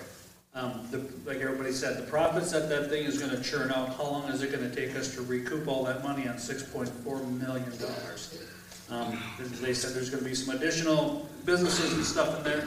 It's still not going to be enough to recoup all this money. It's illusions of grandeur as far as I'm concerned. With the existing building, I would sell it, try to get somebody else, try to get a mom and pop to put their own liquor store in here. Then we get a tax base out of the deal too. Or rezone it, or just sell it to somebody to put something else in there that is more beneficial to the community. I personally do not go there. Yes, I enjoy a cocktail or two. But I personally do not go there because it's more expensive than it is in Dundas. And that's the main reason I don't go there, is because of the cost. And that's because it's a city-owned liquor store.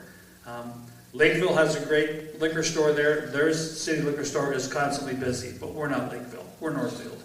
They've got 60,000 people. We've got 20. I don't feel that spending $6.4 million on this structure is going to benefit anybody in this town. And who's going to pay for it? It sounds like it's going to be you and I. I mean, we'll get sale off some of that land. Is it going to cover $6.4 million worth? I don't think so. So yeah, I would say do away with it and let's do something else with that property. Thank you. Thank you. All right, Riverfront Action Plan. Bridge Square Street reconstructions and park improvements are in the final construction document phase and pending final approvals. The council is anticipating a request for state bonding for half of the project and is suggesting to move this to a 2026 construction project at the earliest. What is your opinion related to the proposed Bridge Square Street and Park design, proposed and planned improvement project? That was a mouthful. All right. Leave it alone.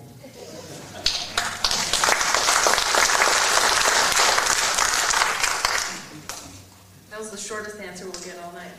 Well, I know there's somebody down the road who'll take that.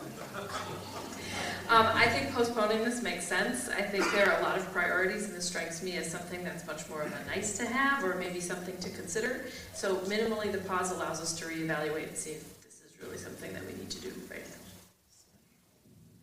All right, tag team with Chad. To develop the thought of leave it alone a little more, the reason I think that is the right approach is because if you look at the plan is basically to take Bridge Square, tear it all up, and then put it back down the same way. Why are we spending money on that? There is no good outcome from investing all this money into a plan that leaves things basically the way it is. Going through the plan, however, I did find one detail. It intends to take out some parking spaces and to reduce road access to Bridge Square and 4th Street, which makes it harder to get to the post office and the museum and the businesses and even our friends at the Chamber of Commerce. It's nonsensical. Let's not. Too elaborate, too expensive, I'd vote no.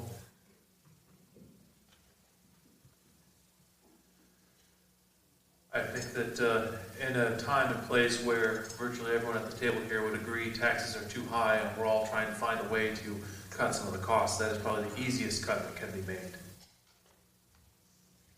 Okay, my turn. Leave it alone. It's historic, it's lovely. Tens of thousands of people come here each year to spend their time and money downtown. It makes no sense to change it. What does need replacing are those goofy brick pavers on the corners of the streets.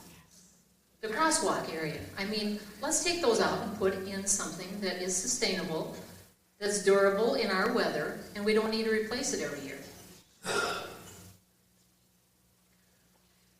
The dam downtown is fine currently.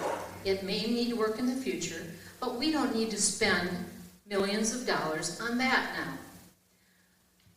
And the city council talks kind of freely about, we'll get a grant for that.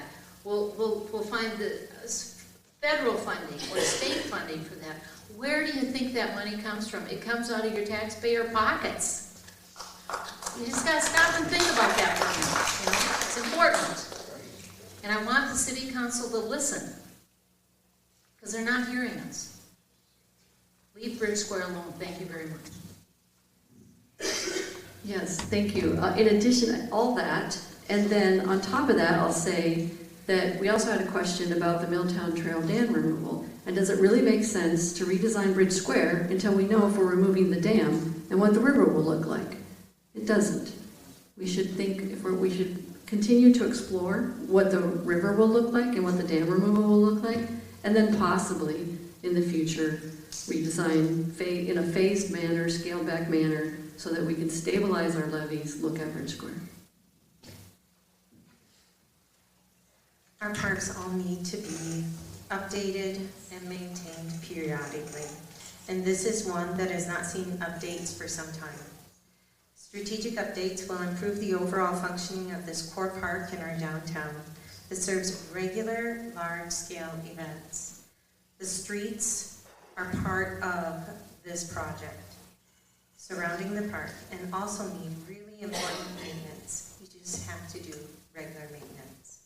Pursuing additional funding through the state legislature with bonding dollars or grant dollars and shifting it further out into our capital improvement plan to decrease the high levy increases that we've been looking at really makes sense, and I'm really thankful that our council agrees with that. Moving it out makes sense. Harnessing state and federal level grants and bonding dollars also makes sense. We brought in nearly $13.7 billion from all resources since 2020. Northfield has never regularly went after grants or bonding dollars. Previously, when I first got on the city council, cities do it all of the time. Competing for those dollars makes sense. You're right, they are your tax dollars, and Northfield should be competing for those dollars just like every other city is. Leaving it on the table and allowing other cities to harness those grants and bonding dollars, you're right, our tax dollars are supporting other cities. They need to support us here locally. We've got great projects to move forward.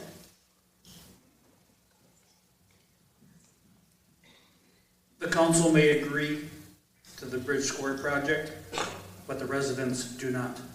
And I'm included as one of those residents. Does it need to be spruced up a little bit? Yeah, maybe. I would just like to see the city spend a few $100 to get rid of the tree stumps and the 5-foot high tall grass along the boardwalk there, so you can actually see the river. That seems to never happen during the summer. If it does, I'm missing out maybe. But yeah, I can see it, and I'll segue up for Ruth on those pavers. This is not the type of climate to have that type of construction in the street. I just don't agree with that. Tear it all up, get rid of those and just put down some, good concrete and solid where you don't have water seepage and everything pushing and heaving those up and sinking them. But yeah, that is money not well spent.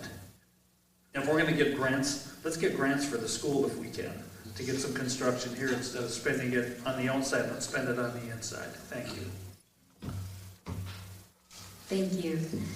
I am going to move forward a bit to the complete streets question because it seems related to some of what came up in the last discussion.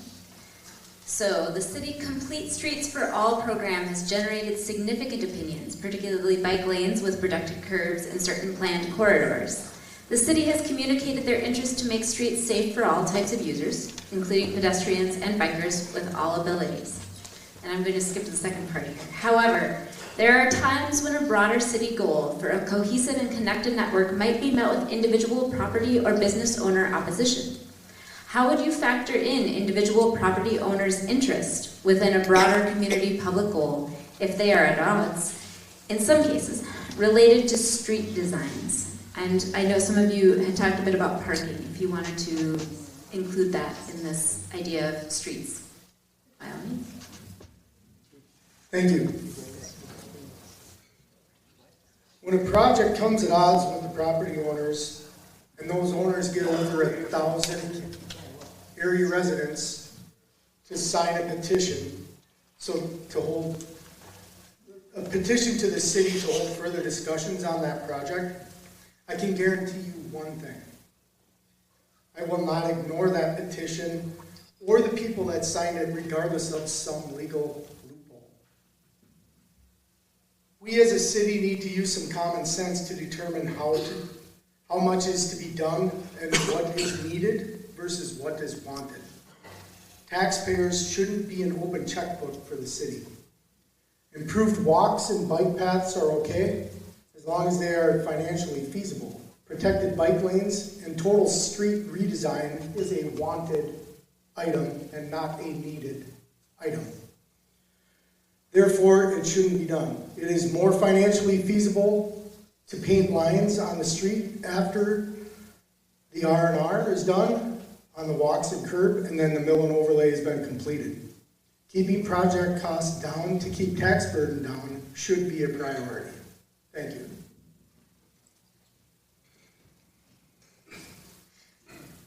I very much want to make our streets safer for residents who need all modes of transportation, because not everyone has access to a car, but everyone deserves to be able to safely and securely make their way around town.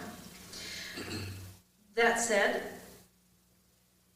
constituent feedback is very real, it is very important, and it comes from an important and productive, I think, place. That said, streets are for long-term use by entire populations, and the homeowners have a huge say in it, but it is for the entire city's use, and that includes people who don't use cars as their primary mode of transportation. We hope to get decades out of our roads, and the average length of homeownership in the U.S. is less than 10 years.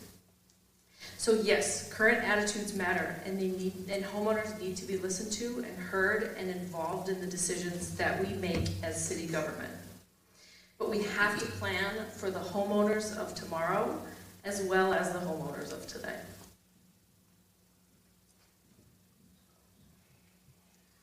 I like Northfield's parks. There are 35 parks. I've been to almost all of them. And it is, I think, important to maintain them. Maintaining a park is a very simple, low-cost, easy investment in the community. I want to focus my attention in this time, however, on a very different kind of issue. I'm going to pick on a very particular word so that we are sure, all of us together, that we know what we're hearing on the stage here. I think Chad misspoke just a little in referring to the bike curbs as a wanted item. They are not. We can talk to people all over town who are offended by the cost, offended by the inconvenience, by the traffic changes, by the misuse, by the danger of how they alter traffic, don't work with snowplows, and are just a terrible idea every way you slice it. That is not a want. Ooh, there might have been a few squeaky wheels that convinced somehow the entire city council to go along with millions and millions of dollars of unneeded, unhelpful spending. They are French activists. We don't need to listen or say yes to everything that comes up. What we are facing this year is a choice about responsiveness in local government. You heard it on the stage right here. Ruth introduced, City Council does not listen. They are not responsive, they are not taking input, they are not listening to people's needs. And Mayor Pownell just jumped right in on the status quo is good. We're not listening, we are forcing everybody to pay up, and this is exactly what we need more of. Folks, it is not. It is time to vote the City Council that we have out.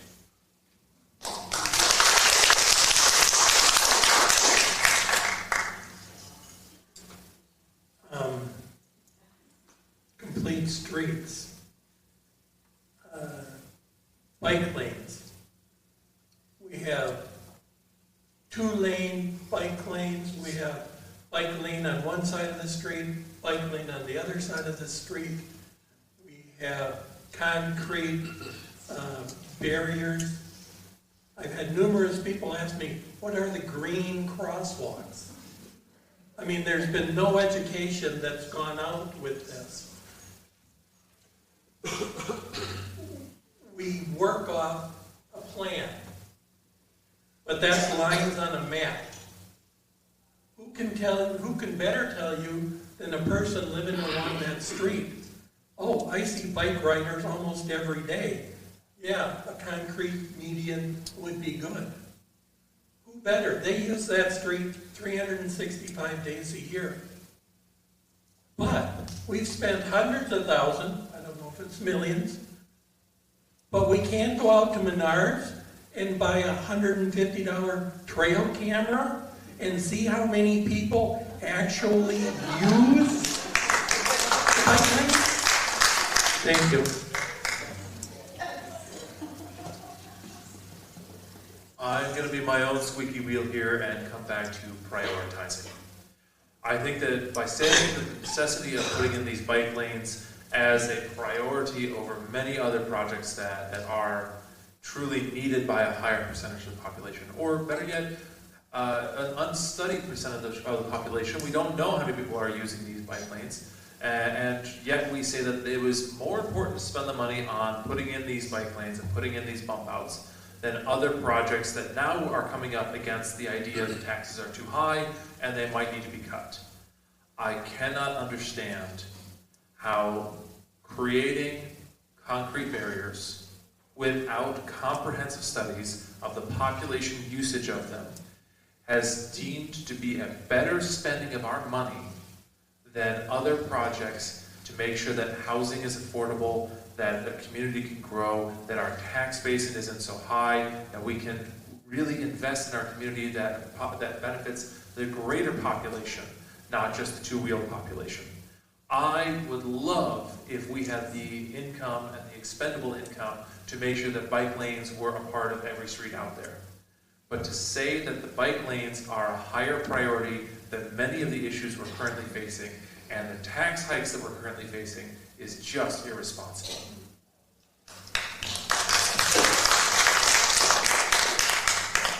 Okay, I agree. I will tell you, in my neighborhood, I have a 10-foot wide asphalt bike lane going right past my living room window. Now, it is overbuilt. I thoroughly believe in bike safety. I'm not against bike safety, but the confusion that David DeLon talked about is very evident. So many people have said, where am I supposed to drive here? What's the program here? And why is that? What are the green stripes? And what you have paint here, and then you have cement barriers, and then you have asphalt. Why did the city do that? Makes no sense. So I think I will tell you about a little bit more detail about that petition of over 1,100 people who signed it. And what the petition said is they wanted the city council to step back and reassess the bike lanes and how they were doing that and how many millions of dollars they were spending on it. Citizens in this town from 189 different streets all over Northfield signed that petition. That means at least one person on every single block said no. Now, I don't think the city heard that. I can't imagine why. I mean, there's been enough editorials, there's been enough public comment. And again, the City Hall ignored it. I have a large concern about how we're going to care for this in the winter months. Last winter we didn't have any snow, no problem. Where is all this snow going to get piled? It's certainly going to be a huge expense if all that snow has to be hauled to a different site. We have plenty of street maintenance to be taken care of. We have potholes, we have manhole covers that bikers fall into and complain about. Now, let's fix a lot of that stuff at probably a pretty minimal cost. But things like that should take precedence. We don't need any more street corner bump ups. Thank you. The bike lanes are over-designed for our community. I grew up in Portland, Oregon. It's known as a biking mecca, and they don't use permanent solutions like that for their complete streets. They use solutions that are flexible, that can be changed, that are understandable for all users. Need to have solutions that are understandable for people driving cars, people on bikes, and people on foot. This new one-size-fits-all system that they're using, it's too expensive, it doesn't work. I support a connected system that's understandable for all users and that is at a lower cost, that is flexible, that can be changed as the community changes. You do that with paint, quite simply. And if you decide to change where your bike route, your bike lane is, you can do it with paint. Yeah, it's a clear example of an over design, and local knowledge is critical. You all know where the water pools on your street. When my street was reconstructed, we all said, hey, the water pools between 406 and 410. They didn't listen to us. The water still pools between 406 and 410. Listen to the citizens. Recognize that public knowledge, honor the public knowledge, and use it to our benefit of everyone. Improving our pedestrian and bike infrastructure makes it possible for people of all ages and abilities and socioeconomic statuses to move about our community safely. It hasn't been that long ago where we've had deaths in the community where young people were out and about and were hit by cars. We need to make our community safer, and paint doesn't protect someone. Those parts of our community where there are gaps in the connectivity of our sidewalks and trails should be prioritized with a complete, connected, and consistent network. I agree. We don't have that currently, and we're trying to course correct that. Small incremental improvements are preferred unless additional outside funding like grants can be utilized. We need to do a better job of communicating the broader vision before, during, and after citywide plans are adopted. I've been surprised at how many people in our community haven't heard about the Milltowns Trail. That has been 30 years in the making, and over the course of those 30 years, every single council reaffirmed and helped move it forward.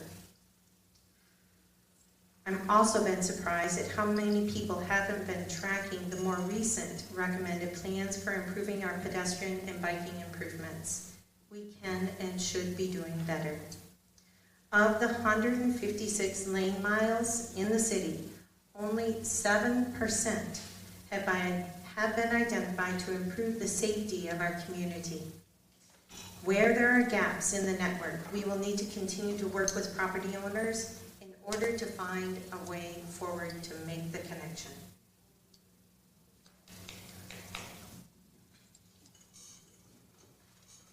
That petition had 1,100 signatures on it when it was turned into the city council. That's 1,100 people crying out to the council, telling them to listen to us.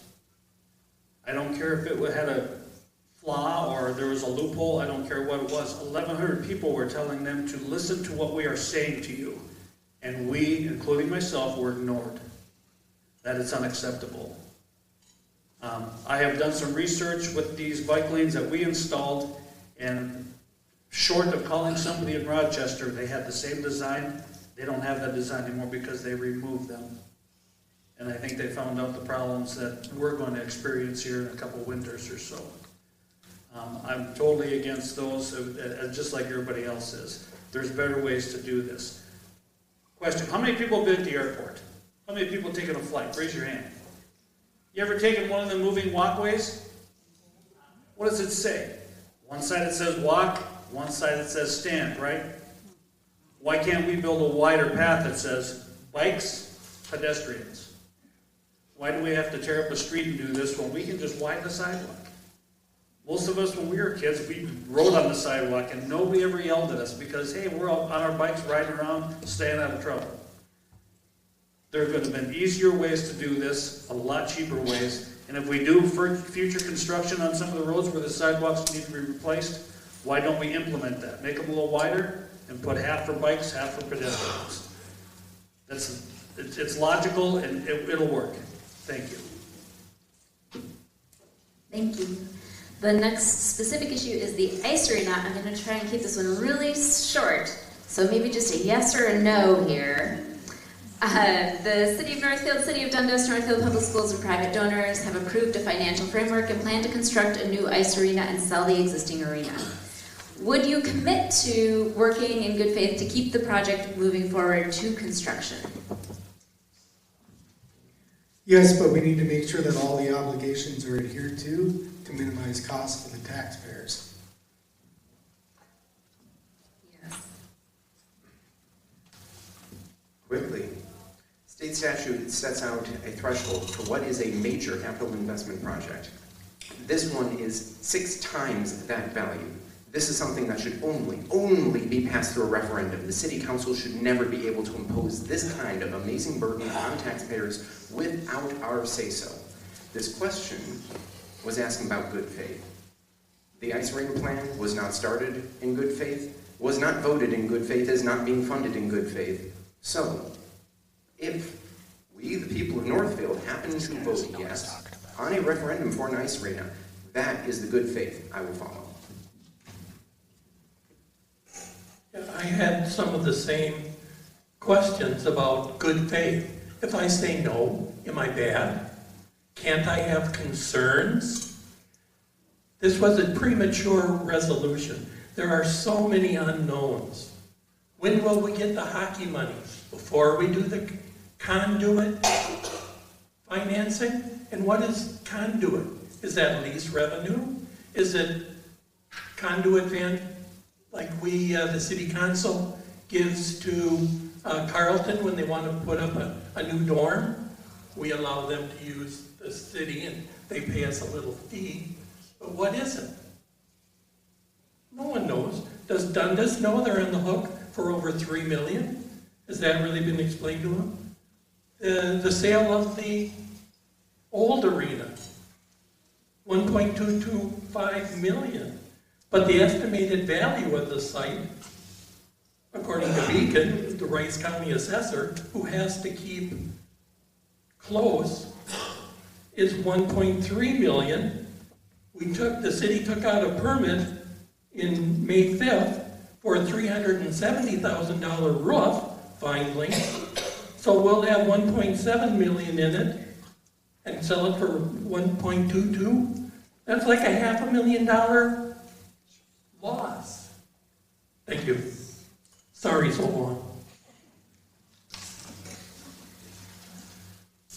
Unfortunately, at the meeting last week, it fell from 1.22 to only 1.05 million.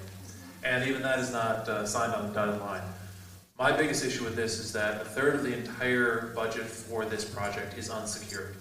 Between the Hockey Association, the promise from the school board, which cannot be substantiated because that is a program that is only given every year, and when the school board is already having to cut financing, they cannot afford to increase spending on the hockey program significantly. And so you can best believe they might do a year or two, and then that'll certainly have to be dwindled back. So the sale of the building, the donation of the Hockey Association, and the investment of the school board is supposed to cover 7 of the $21 million for this project. None of that is secured. We are on the line if all of that or any of that falls through. I do agree that this is an issue that needs to be brought to a referendum, and if the city wishes to move forward in good faith, what we can do is start securing some of that alternative funding to prove that that promise of the city being only on the hook for $13.5 million is something that we can honestly offer with security to the voters.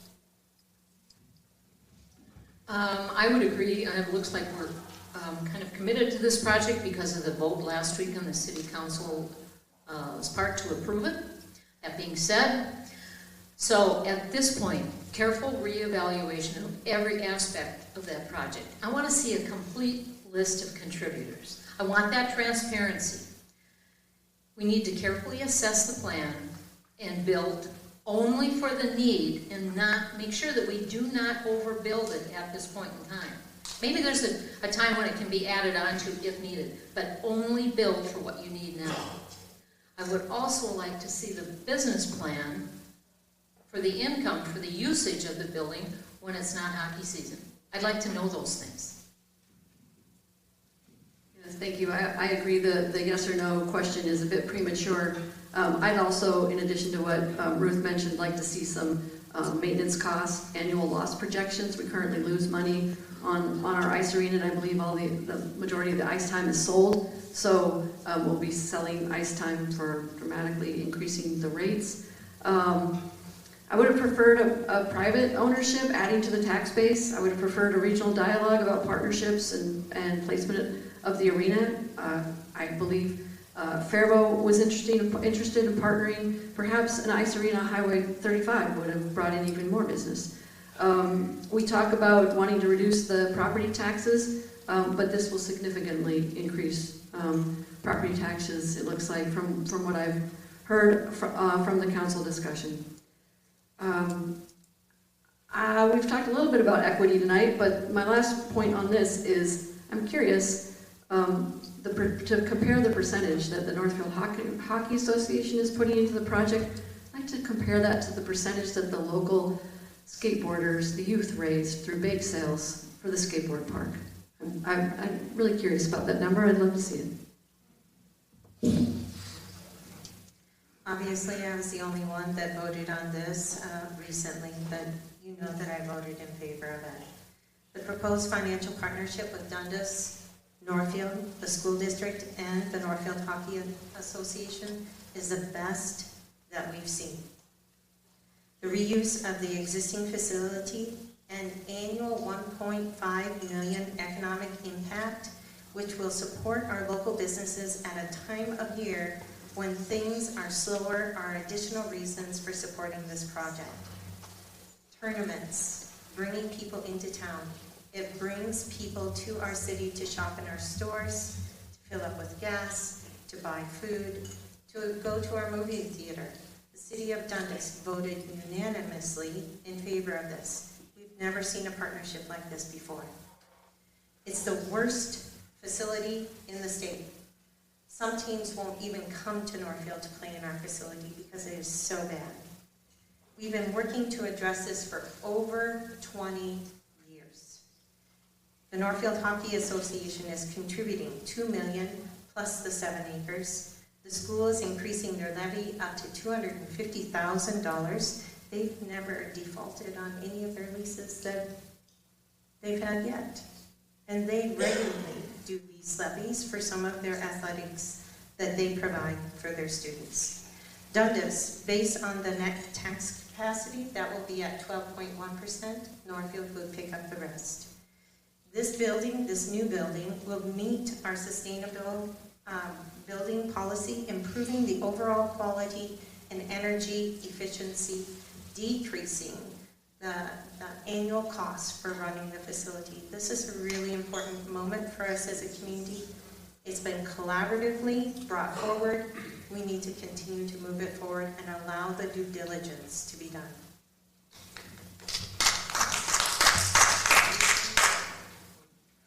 I actually am in favor of a new hockey arena. That pole barn down there is ready for replacement. The thing is, I look on my sheet and I see that there is a list of private donors, which is plural. Who are the donors?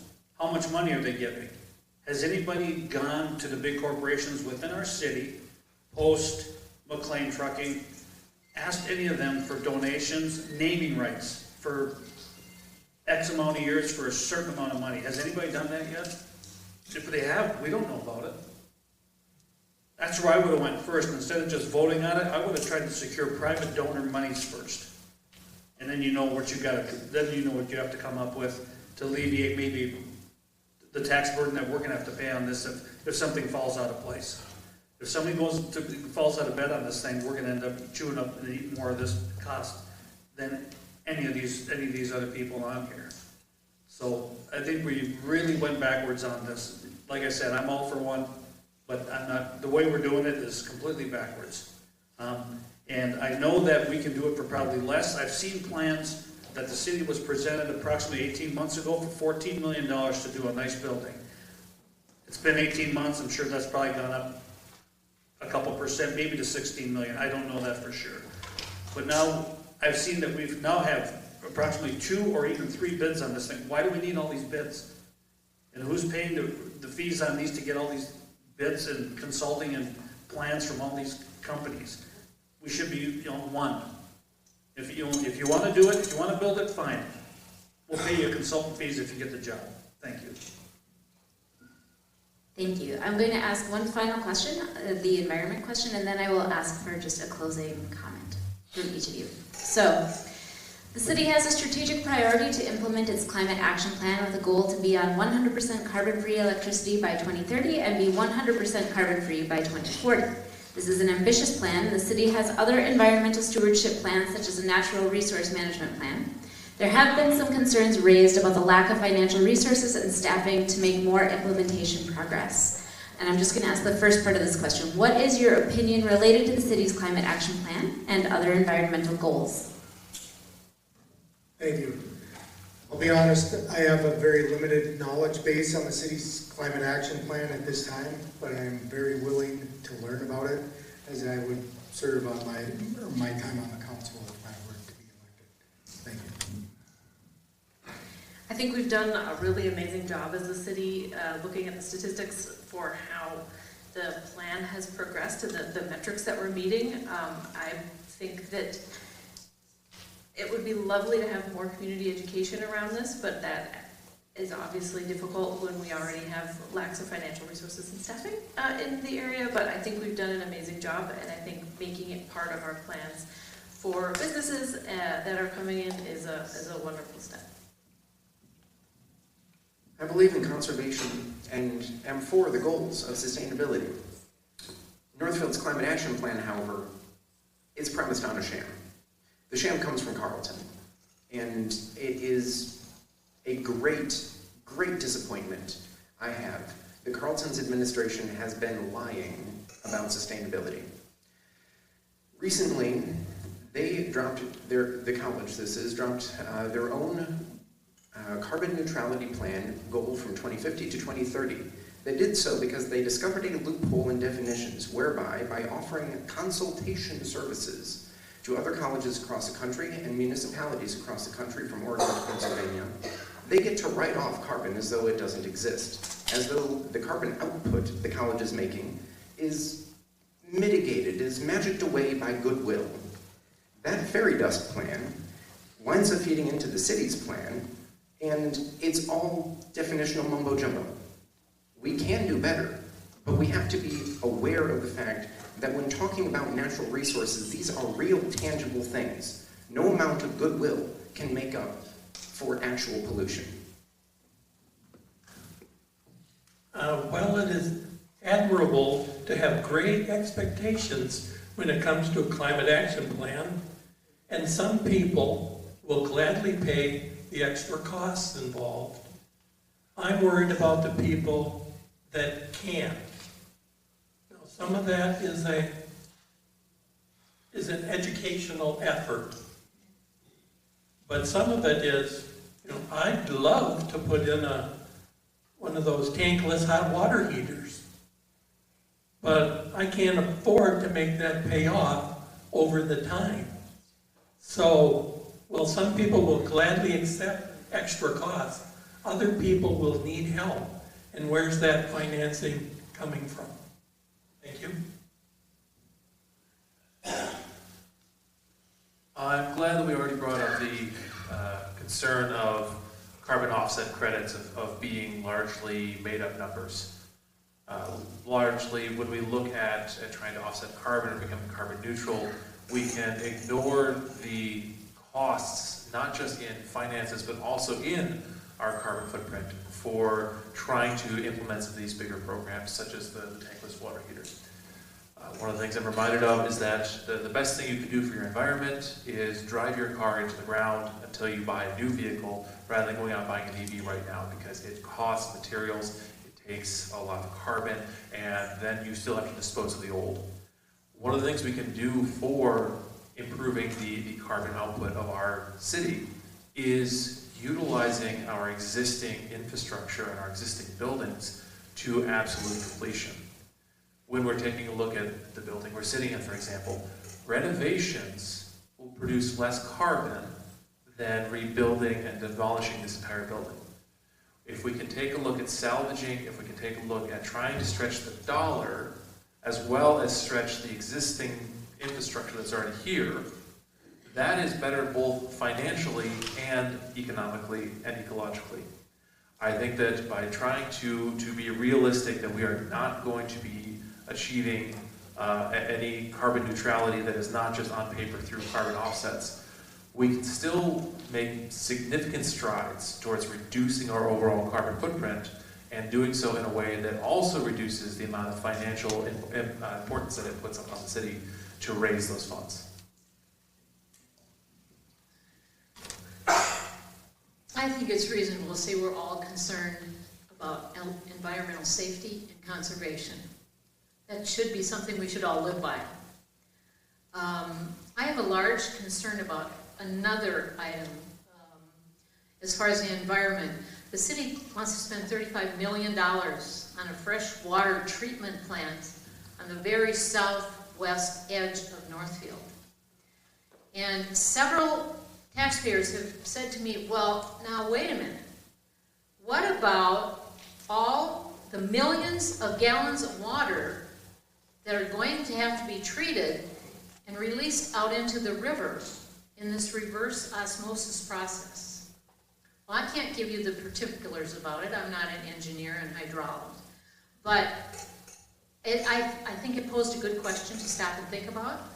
And it's one of those projects that we need more definition, we need more transparency. And after I listened to the city's presentation about this new water treatment plant, I'm not at all convinced about why they're doing it in this fashion. So that's another aspect about conservation. So I would prioritize climate action that has the biggest impact on our resiliency and climate preparedness as a community. We know what the biggest climate threats are for Northfield. They include flooding, intense storms, and drought. I would focus on flood mitigation, stormwater infrastructure, and we would do that best given our position in the watershed. So for our watershed, this is like a tree. We're at the base of the trunk, so we're getting our water from all these other communities, or going through all these other communities before they come to Northfield. So that takes regional planning. We need to be talking with the other cities and communities in the watershed and coming up with a flood mitigation plan for our complete watershed, not just Northfield. It's pretty impossible to deal with it just in Northfield. We can't. We need to deal with it on a watershed level. So I'm gonna stick to that we know what our biggest climate threats are, and we should focus our energy on dealing with the impact of those. I would agree. We have seen how important it is to move forward to ensure that the improvements are made to help address the high level of rainfall, that events, the number of events, and the significance of the amount of rain that has been falling. Again, over 4 100-year flood events. We had along Armstrong Road a culvert that blew out. We had railroad tracks blown out. Back behind Ford Street, all of those homes down there in the southern portion of the city almost flooded.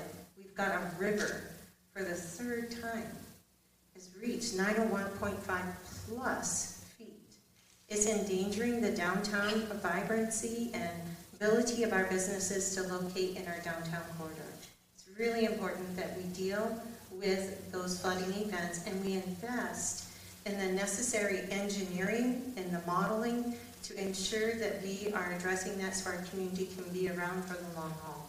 We've got 2 federal level grants. Now, because we've done the necessary analysis that we are seeking funding for to take care of that river corridor. We've also done the necessary analysis looking at our neighborhoods where they're experiencing the greatest amount of flooding. And we have plans in place to help those homeowners and our affordable apartment buildings, affordable housing, to ensure that those buildings don't get flooded. That is responsible governance, and yes, it takes financial resources, and I can't look the other way when stuff like that is happening. We need to continue to move forward on our climate action plan goals, and some of those are really important. You can find all of that information on the City of Northfield website in multiple locations. The strategic plan that we have is, as it listed, 100% carbon free by 2030 and being 100% carbon electricity and 100% carbon free by 2040. I think that's more than ambitious to me. I just don't think we can get there. I mean, it'd be nice if we could. I don't believe that we can get there with that. Maybe technology will change that in the next 5 to 10 years, where maybe we can. But right now, in this day and age, I just don't see it happening. But I'm sure every city would like to be like that in some way, shape, or form in the coming years.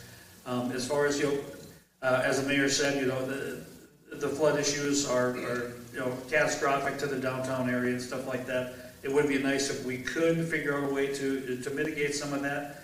But sometimes you just can't beat Mother Nature. She's gonna do what she wants.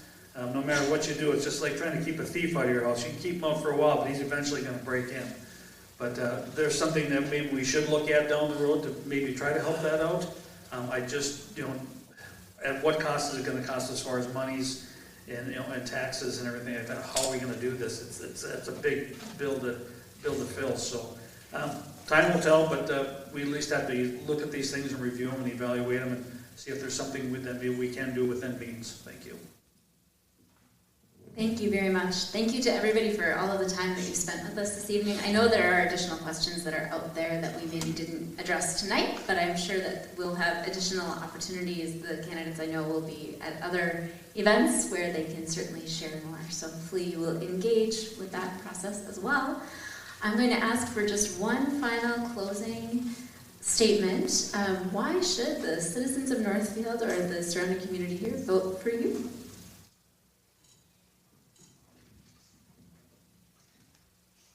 One of the reasons, no disrespect, but I think it's nice to have some people on the council representing the people that are actually from here. That's one of the reasons. I think those of us that come from Northfield have no better understanding of what Northfield is, what Northfield was. If you look at the current council, the only person that's on that council from Northfield is Brad Ness.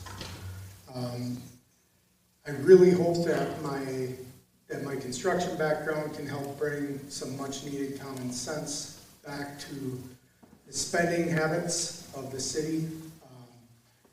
And I just hope that you all vote for me. I hope that if you have any questions, you feel free to reach out. I do have a website, or not a website, but a Facebook page that you can look up there too as well. So thank you for coming tonight. thank you, Chamber, for hosting the event. Thank you. I would appreciate your vote because I am a candidate who has spent her whole life evaluating the facts from all sides, both experts and the people who live it, and making difficult decisions that I think are in the best interests of both the people who will live with these decisions now and also into the future. That's been my entire career. It's what I do well, is analyze and evaluate, build relationships and talk to people. And I think those skills will serve the city of Northfield well and Ward 2 well also. I'd like to thank the Chamber and the school for hosting, and I would like to encourage all of you to get out there for the primaries and the general election. Bring a friend with you. Go bring your whole neighborhood and go vote. So again, my name is Edward Molnar, and I want to assure you that I believe in Northfield. I love this community, and I know we can do better. I hope that you trust my integrity and that you vote for accountability, because we can restore excellent basic services. We can restore a balanced, reasonable city budget. We can cultivate education that promotes involved citizens. We can promote business and workers, and we can do it on a smaller, more sustainable budget. I hope that you will join me in this, and I hope that you will tell me your perspective. I want to hear from you. Write to me at P.O. Box 233 or at edwardofnorthfield@gmail.com. Thank you, and thank you to the Chamber. Yes, thank you to the Chamber and the school district and all of you that stuck it out. I think every forum I've been to, I always say, if you don't go vote, don't come to me and complain. But if you do come to me, if you vote and come to me and complain, I will listen to you. I will take what you say. More than half the time, I'm playing devil's advocate out there, speaking up for the little guy, asking critical questions. Some people don't like that I ask a lot of questions, but that's how you learn. And this is your government, this is your town, whether you've been here 5 months, 5 years, 50 years, whatever. Take advantage of your right, go vote, get yourself educated what you're doing. Thank you very much. You've heard me repeat prioritization many times tonight, and I would like to leave you with my belief that I can bring to the table a sense of balance. That balance of, we have so many wonderful, diverse people in this town, and that is left and right-leaning, that is economic diversity, that is religious and political diversity, and I really value everyone's opinion. I have a great belief that we all come with different opinions, we all come with different backgrounds, and we all have an equal voice in how everything works here. I have a fond respect for and inclusion of a wide array of opinions in how I make my decisions, and I want to hear both sides of an argument. I think that the facts drive how we can be informed, but once you have the proper facts, then it's my job to listen to everyone. It's my job to make sure that I don't steamroll over anyone and I don't ignore anyone else's opinion. I love the fact that Northfield has so many different people from different backgrounds that can all come together and can bring into this myriad of opinions that we can find our best way forward as a community. My name is Adam Gebler, and as my wife always says, we're all in this together.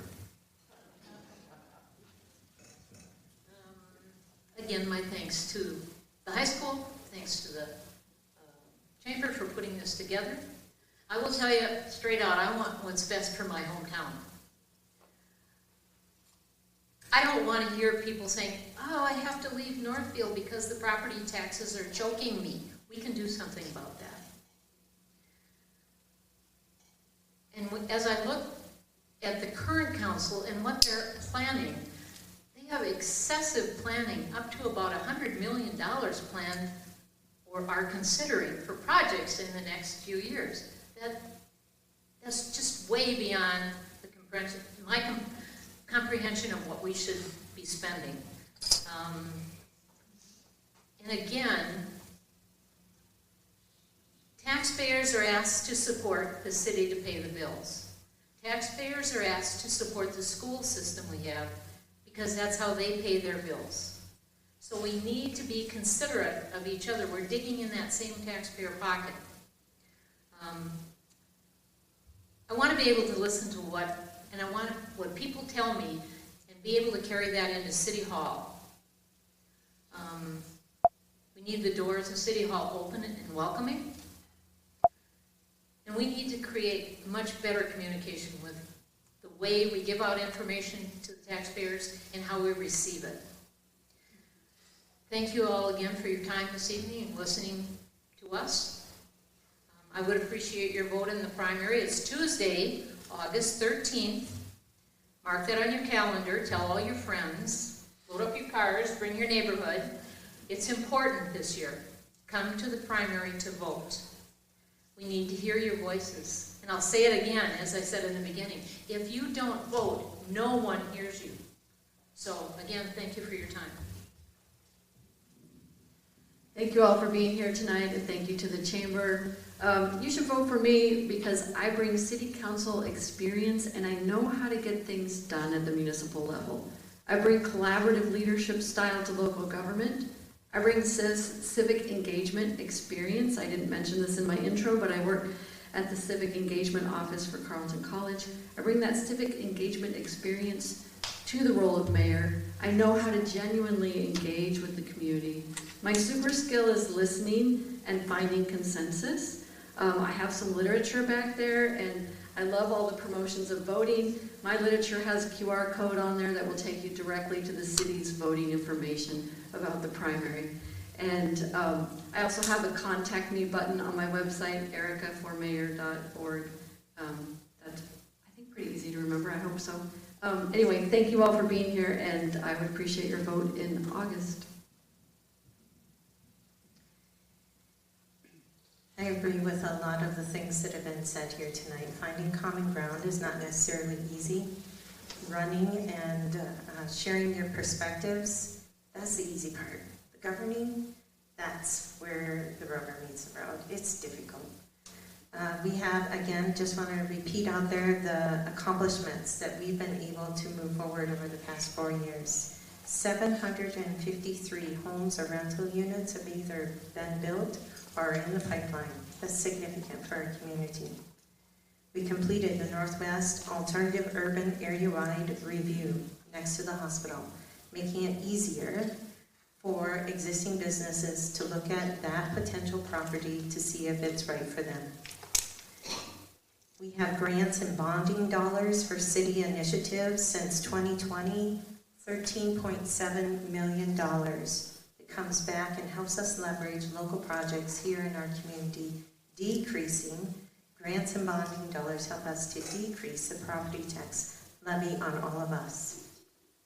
Transit Hub is a regional transportation for a shared workforce, 20-year effort.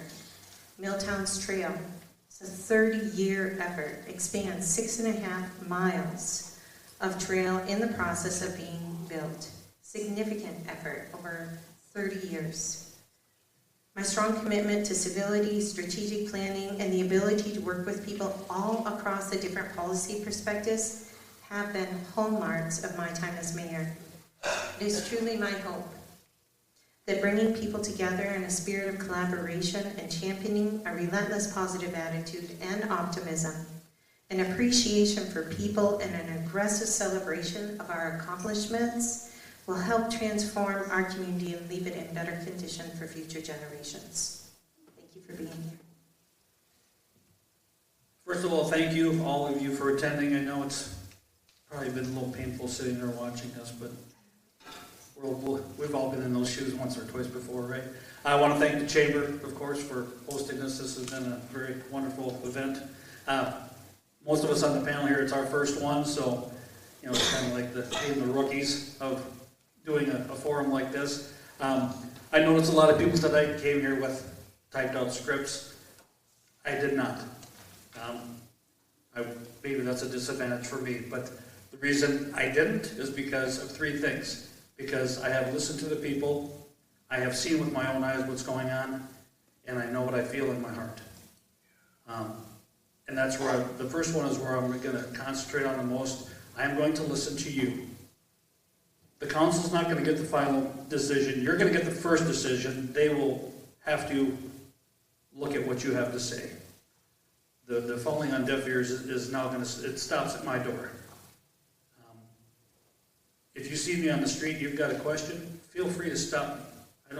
I'll take all the time you want, because that's just how I am. I love to listen to people, and I care about all of us. My leadership qualities in the military, I think, qualify me pretty well, because I know how to run a bunch of people at one time, how to get a job done, and how to be mission successful, as we always used to say in the military. When August comes, you'll see my name on there. I'm not backing out of this, no, I spent too much money already. So, but I want to thank you again. I'm really excited about hopefully becoming your next mayor, and maybe we can make that happen. Thank you. Thank you very much to all of the candidates for their thoughtful responses and your care for the Northfield community. Thank you so much for being here tonight and joining us for this forum. Thank you to all of you.